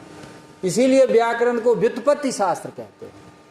तो अभी जैसे अपना आजादी जब हुई थी हमें, तो जब संसद की बात चली तो डॉक्टर रघुवीर को यह जिम्मेदारी दी गई कि आप जितना विधेयक, विधानसभा, विधायिका, ये सारे शब्द पहले के थोड़े हैं, ये सारे शब्द डॉक्टर रघुवीर ने कॉइन किया है उस समय। नेहरू जी ने डॉक्टर रघुवीर को ये जिम्मेदारी दी थी। तो वो संस्कृत का जो जेनरेटिव उसका जो एस्पेक्ट है, उसको लेके सारे नए शब्द बनाए गए। आज भी आप नया शब्द बना सकते हैं। दुनिया का पहला जेनरेटिव ग्रामर है संस्कृत का ग्रामर। उसी परंपरा में वाक्यपदी आज तक भाषा की एक सुदृढ़ परंपरा है। उसके बाद छंद। छंद जो है आप सब जानते हैं कि वेद का एक नाम श्रुति है। श्रुति क्यों है? क्योंकि ज्ञान जो ऋषियों ने उत्पन्न किया, जो जाना, उनका एक दृष्टिकोण हमेशा रहा है कि यह ज्ञान व्यक्ति के मस्तिष्क में रहे। क्यों रहे? क्योंकि उनकी दृष्टि में थी कि कभी भी कोई आपदा आ सकती है, कभी भी कोई आक्रमण हो सकता है। आप सभी जानते हैं अलेक्जेंड्रिया की लाइब्रेरी में 5 लाख पुस्तकें थी, एक अटैक में खत्म कर दिया। नालंदा तो जानते ही हैं, विक्रमशिला जानते हैं, तक्षशिला जानते हैं, सबको तोड़ा गया। तो कितने हुए? लाखों ग्रंथ नालंदा में जला दिए गए। लेकिन ये जो श्रुति परंपरा है ना, इन्होंने ऋषियों ने सोचा कि वर्ड टू वर्ड व्यक्ति के मस्तिष्क में रहे ये ज्ञान, इसीलिए उन्होंने छंद की रचना की। छंद की रचना है क्योंकि स्मरण करने में छंद जो है वो एक बड़ा साइंटिफिक मेथड है। इसीलिए आप देखेंगे कि आर्यभट्टियम भी छंद में लिखा हुआ है, और सुश्रुत चरक संहिता भी छंद में लिखा हुआ है, और लीलावती भी छंद में लिखा। कोई ग्रंथ हो, और जो लॉ की बुक है वो भी छंद में, पूरा मनुस्मृति, याज्ञवल्क्य स्मृति, ये सब छंद में।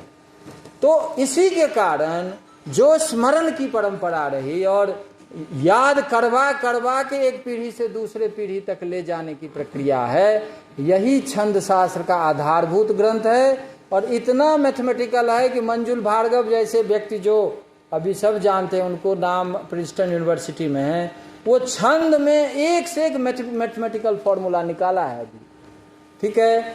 तो छंद की परंपरा के कारण आज भी एक व्यक्ति खड़ा होकर पूरा वेद को आपको सुना सकता है। ये बचा ले गए इतने जो आपातकाल आने पर भी, जहां तोड़ फोड़ मचा हुआ था।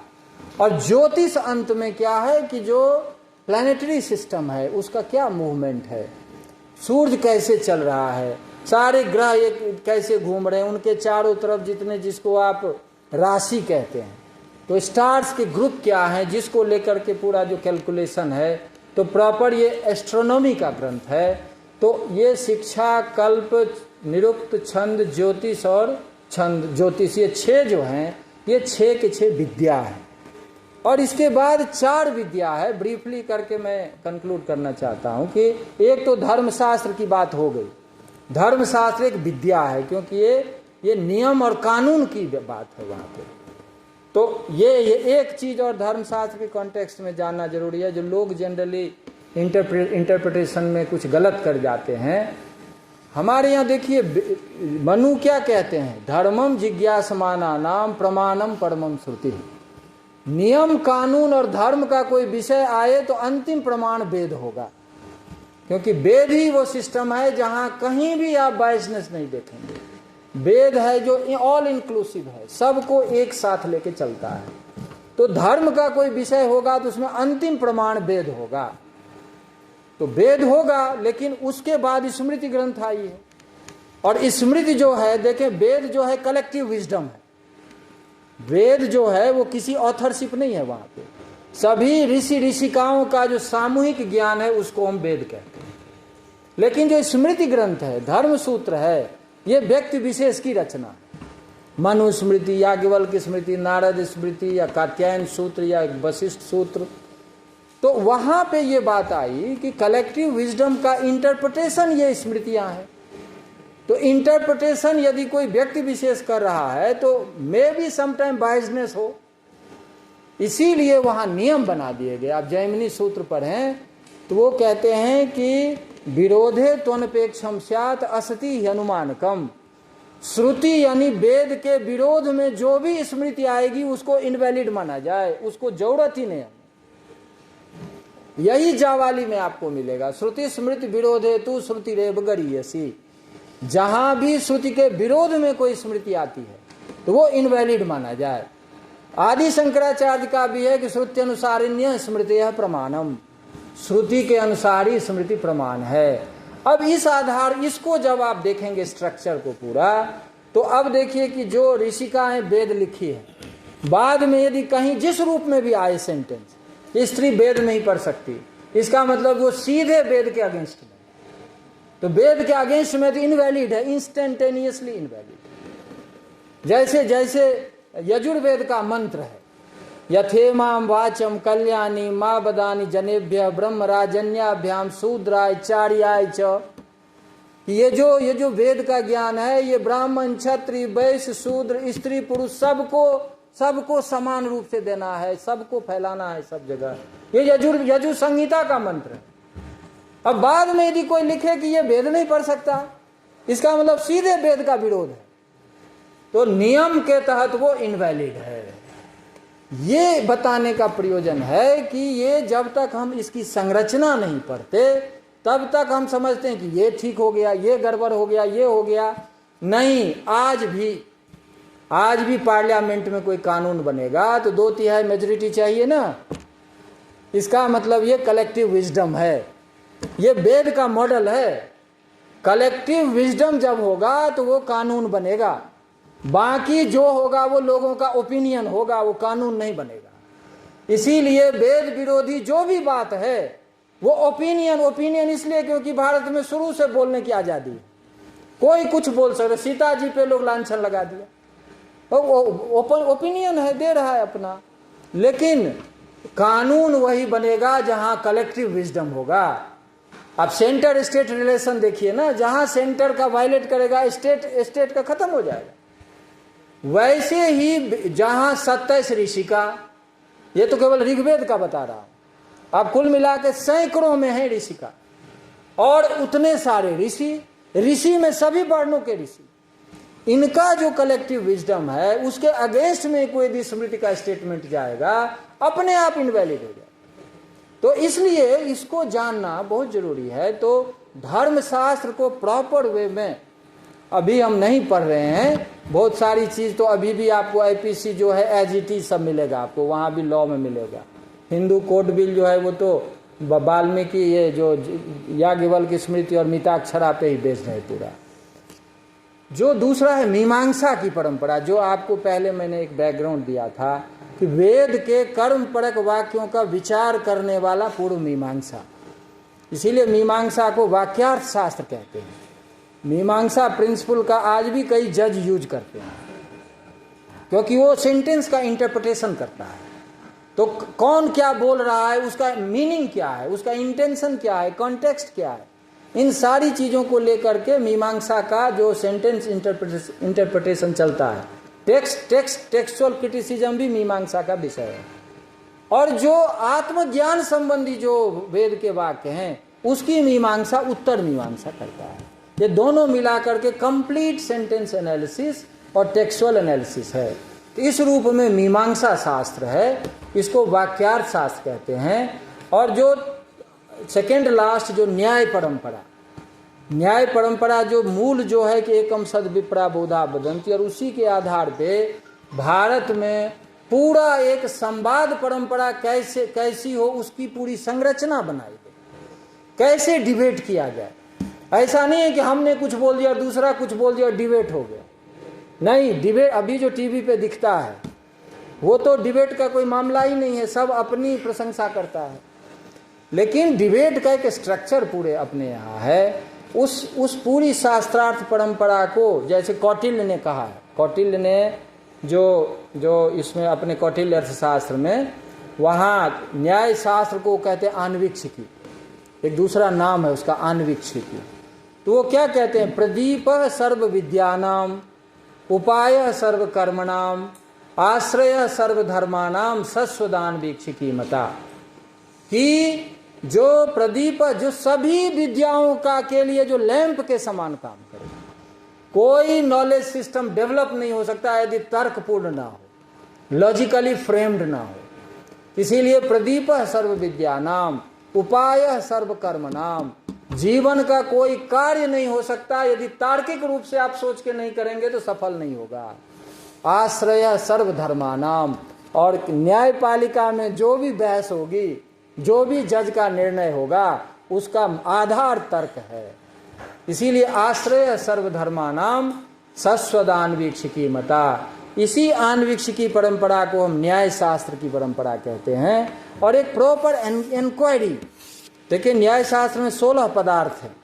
16 पदार्थ में तो एक प्रमाण हो गया कि प्रोसेस के थ्रू ही नॉलेज होगा, दूसरा प्रमेय होगा जो ऑब्जेक्ट होगा जिसका नॉलेज होगा, और उसके बाद से संशय से लेकर निर्णय तक, ये पूरा का पूरा जो प्रोसीजर है जो आज भी वही लोग फॉलो करते हैं। कि डॉट कहाँ है, डॉट के बाद कैसे पूर्व पक्ष आए, इस विषय में दूसरा व्यू क्या है, दूसरे व्यू में समस्या क्या है, आपका क्या व्यू है, उसके साथ एविडेंस कौन कौन है, इन सारी चीज़ों की जांच करते हुए संशय से लेकर निर्णय तक, ये कैटेगरी है न्याय की।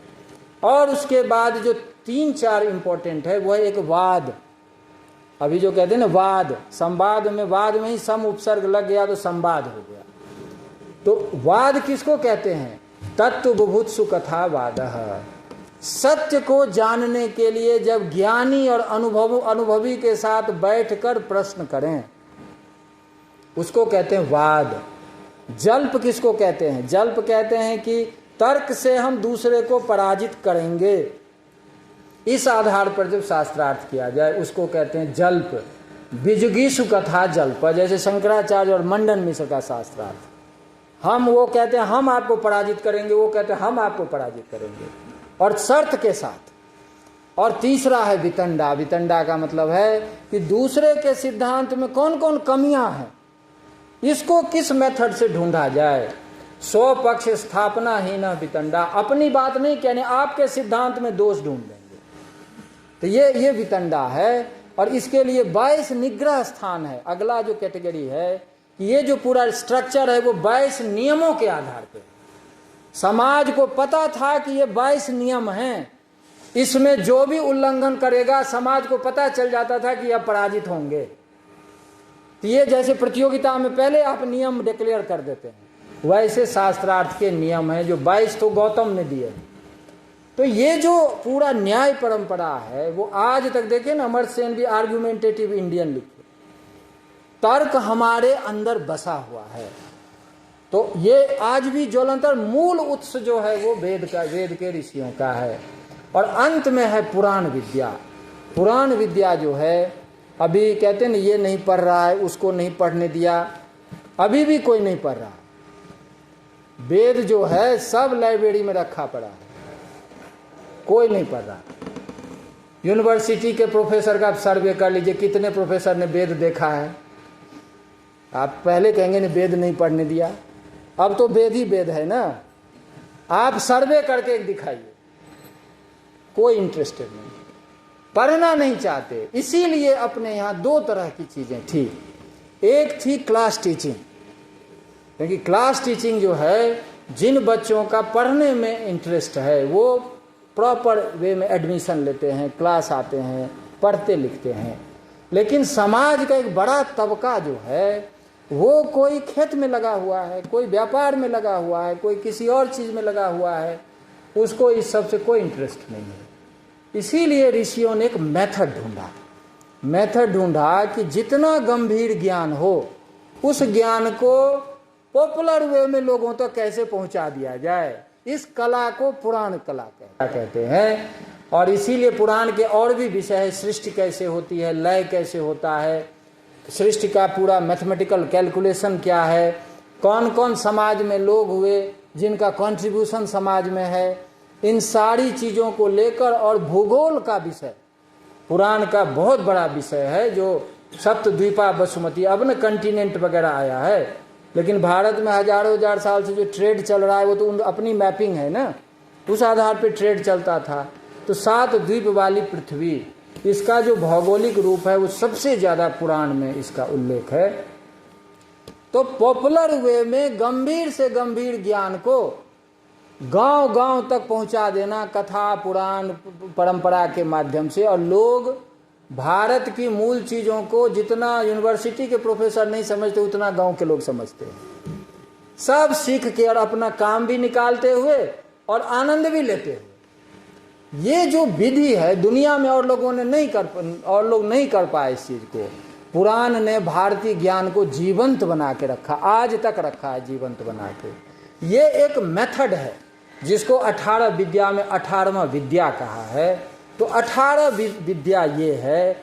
9 दर्शन आप सब नाम जानते हैं, और मैं सिर्फ 2-4 मिनट में कंक्लूड कर रहा हूं, बहुत समय हो गया। कि 9 दर्शन का क्या मतलब है? दर्शन फिलॉसफी नहीं है। दर्शन का मतलब अनुभव, देखना, आंख से देखना, या बुद्धि को तीक्ष्ण बना के प्रज्ञा लेवल पे जाके सूक्ष्म जगत को देखना, या कारण को देखना, या मूल तत्व को देखना। हमारा जो सिस्टम है वो ऋषि दर्शनात्, ऋषि कहते ही हम उसी को जिन्होंने देखा है, ऑल लेवल पे देखा है। और कबीर दास भी बोलते हैं वही कि मैं बोलूं आंखन के देखी। हम नहीं बोलते कि हम कागज के लेखी पे हम विश्वास नहीं करते। अनुभव प्रमाण है भारत का। इसीलिए जीवन के सभी पक्षों को जहां देखा जाता है उसको दर्शन कहते हैं। तर्क यहाँ उसके अनुभव तक पहुंचने के लिए साधन है, तर्क लक्ष्य नहीं है, लक्ष्य अनुभव है।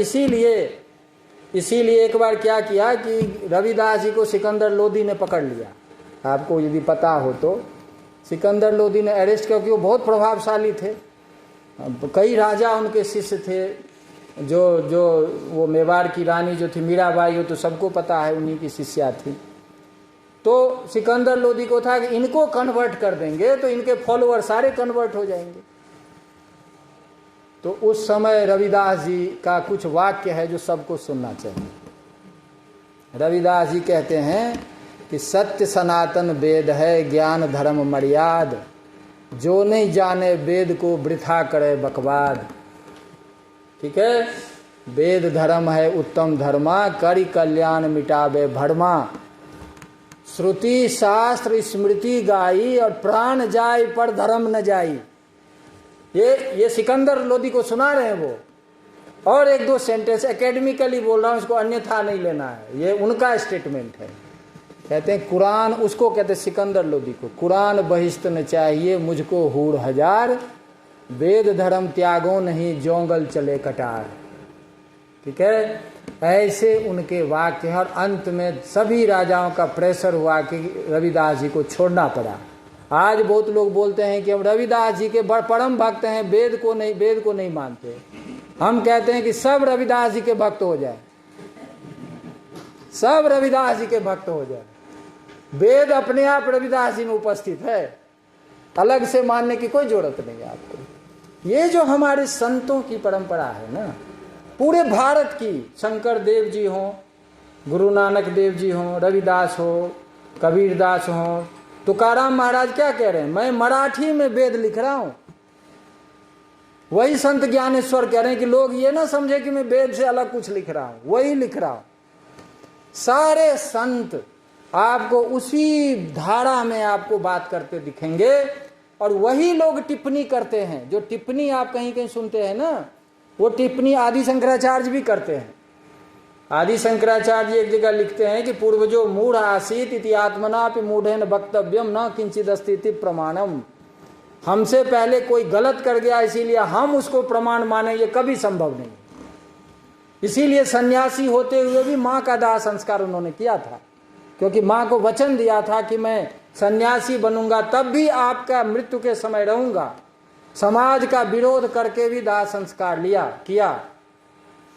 और एक चीज और, जो बच्चों को पढ़ाया जाना चाहिए, जो नहीं पढ़ाया जाता, ये जो हमारी माता किसको कहते हैं भारत में? माता क्यों? मनु कहते हैं कि उपाध्याय से 10 गुना बड़े आचार्य, आचार्य से 100 गुना बड़े पिता, पिता से 1000 गुनी बड़ी माता, 1000 गुनी। शंकराचार्य को जब माँ के पास जाते हैं मृत्यु के समय, और उनको जब सेवा करते हैं, तो माँ उनको मना करती है, अब आप सन्यासी हैं, अब आप संबंध से परे हैं, आप ये काम ना करें। उनका एक उनकी रचना है मातृपंचकम, अब वेबसाइट पे है, आप सब देखें उसको। मैं केवल एक श्लोक सुनाता हूँ, बस मैं कंक्लूड करने की स्थिति में हूँ।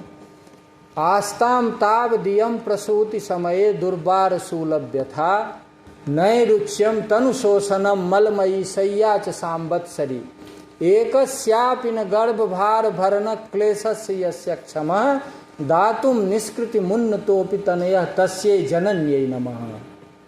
कहते हैं उस जननी को, उस माँ को सबसे पहले प्रणाम है, जो जब उनके गर्भ में बच्चा आता है तो दुर्बार शूलभ व्यथा, वो जो व्यथा है वो व्यथा माँ ही सह सकती है, दूसरा कोई नहीं सह सकता।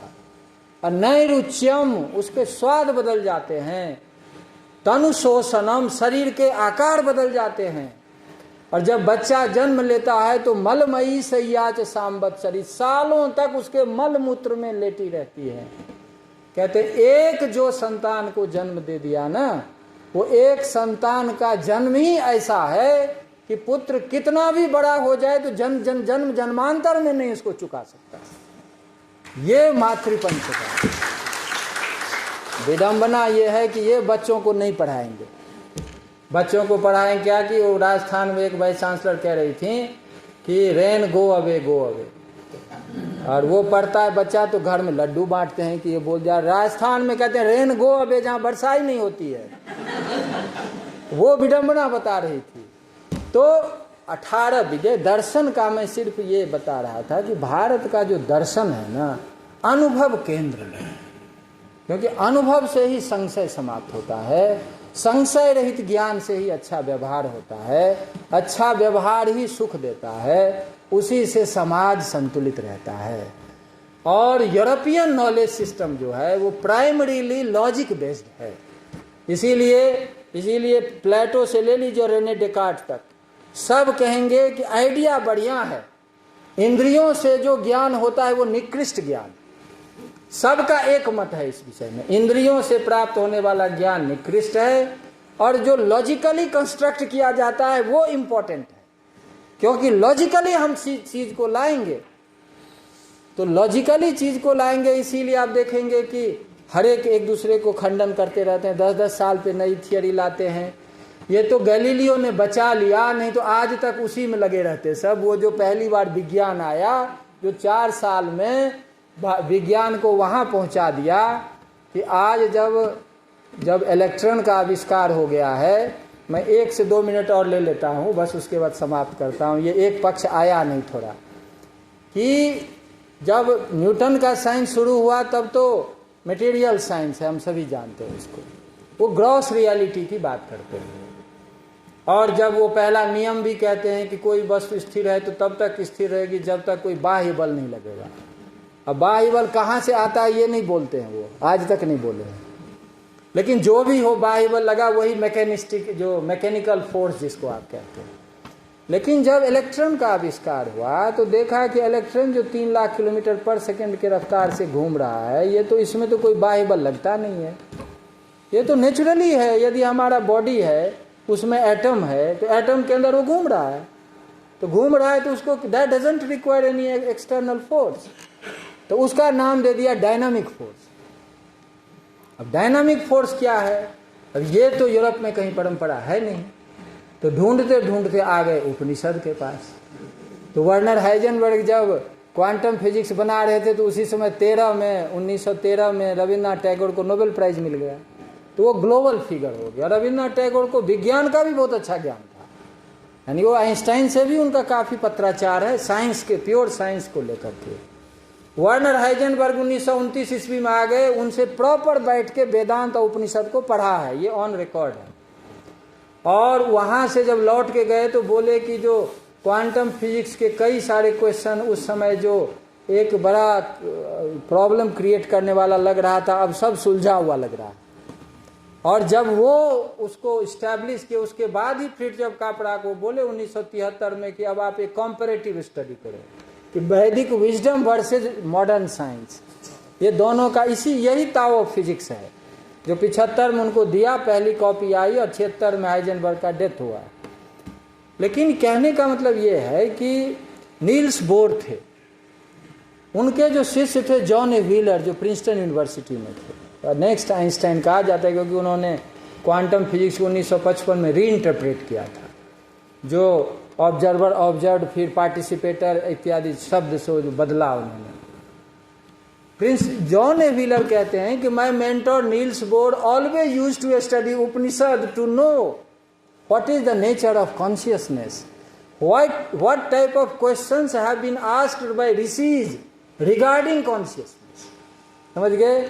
इरविन श्रोडिंगर को तो वेदांती साइंटिस्ट ही माना जाता, वो तो कहते ही हैं कि जो उनका तो एक बुक भी है द बेसिक व्यू ऑफ वेदांत, और वो तो व्हाट इज लाइफ उनकी एक फेमस बुक है जो कैम्ब्रिज का पब्लिकेशन है, जहां वो लाइफ को डिफाइन कर रहे हैं साइंस के पॉइंट ऑफ व्यू से। तो उसमें जगह जगह कहते हैं कि जो यूरोपियन मॉडल सिम्स अनईजी, समझे ना, why should not we try Upanishadic model of life, ठीक है ना। और अंत में चैप्टर में कहते हैं, अंतिम चैप्टर में, ऑस्ट्रिया में फिजिक्स के प्रोफेसर थे, after teaching physics I use to study Upanishad introduced by Schopenhauer. और शोपेनहावर को कहाँ से मिला, तो एंकेटिल डुपेरो जो फ्रेंच स्कॉलर थे उन्होंने लैटिन में ट्रांसलेट किया। लैटिन में किससे ट्रांसलेट किया, तो दारा शिकोह ने जो 1642 से 1657 के बीच में 50 उपनिषदों का पर्शियन ट्रांसलेशन कराया, जिसका नाम सिर्रे अकबर है, अभी भी वो पब्लिश्ड बुक है।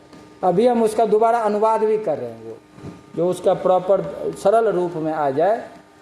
तो पर्शियन ट्रांसलेशन जो दारा शिकोह के द्वारा करवाया गया, उसका लैटिन ट्रांसलेशन किया एंकेटिल डुपेरो, वो गया शोपेनहावर के हाथ में, और शोपेनहावर के से पूरे यूरोप में फैल गया। और शोपेनहावर और स्पिनोजा जो थे, ये दो ही ऐसे स्कॉलर थे जो पूरे यूरोपियन माइंड मैटर डुअलिज्म के अगेंस्ट थे।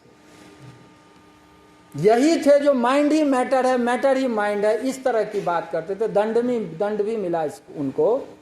ये वैदिक पोजीशन है कि one becomes many, creator is creation, creation is creator. ये जो पोजीशनिंग है, ये स्पिनोजा को जब आया धमकाने के लिए, तो उन्होंने ऑन रिकॉर्ड बोला हुआ है कि आप जो मुझे कह रहे हो कि माइंड मैटर एक पढ़ा रहे हो, क्यों पढ़ा रहे हो, ये तो भारत में तो बहुत गंभीर दर्शन पढ़ाया जाता है, तो मैं क्या गलत कर रहा हूँ। तो फिर पनिश भी किया गया उनको। लेकिन ये story of philosophy will Durand की है, स्पिनोजा चैप्टर में ये सारा डिटेल दिया हुआ है, इसको पढ़ना चाहें तो पढ़ें। कहने का मतलब है कि जब क्वांटम फिजिक्स आया है तो कॉन्शियसनेस का इन्वॉल्वमेंट हुआ, और कॉन्शियसनेस की स्टडी इम्पोर्टेंट हो गई। कॉन्शियसनेस की स्टडी के लिए सारे अधिक से अधिक जो मॉडर्न साइंटिस्ट हैं, वो वेद के पास पहुंच गए, उपनिषद पढ़ते रहे रात दिन, और क्वांटम फिजिक्स को बढ़ने में इधर का भी कुछ कंट्रीब्यूशन है। तो इन सब बातों को ध्यान में रखते हुए एक क्वीन फ्रेडरिका हैं जो ग्रीस की महारानी थी, 1981 में उनका निधन हुआ। वो कहती थी कि फिजिक्स का जो मेरा एक्सपेरिमेंट है वो वही एक्सपेरिमेंट है जो उपनिषद का अद्वैत है, और मुझे भारतीयों से ईर्ष्या होती है कि उनको ये सब ज्ञान फ्री में मिला हुआ है और हम लोगों को स्ट्रगल करना पड़ता है इस ज्ञान को समझने के लिए। तो मैं शरीर से भले ही ग्रीक हूँ, लेकिन मैं आत्मा से अपने को भारतीय मानती हूँ। कह रहा हूँ साइंस का जो फील्ड है, कॉन्शियसनेस का एरिया जहाँ आया है, उपनिषद के ऋषि दुनिया के पहले ऋषि हैं जिन्होंने कॉन्शियसनेस पे प्रॉपर स्टडी की हुई है। उसी का रूप ब्रह्मसूत्र, गीता और बाद के जो टेक्स्ट हैं आपको मिलेंगे। तो भारत का ये क्यों साइंस से मैच कर रहा है? दर्शन, अनुभव।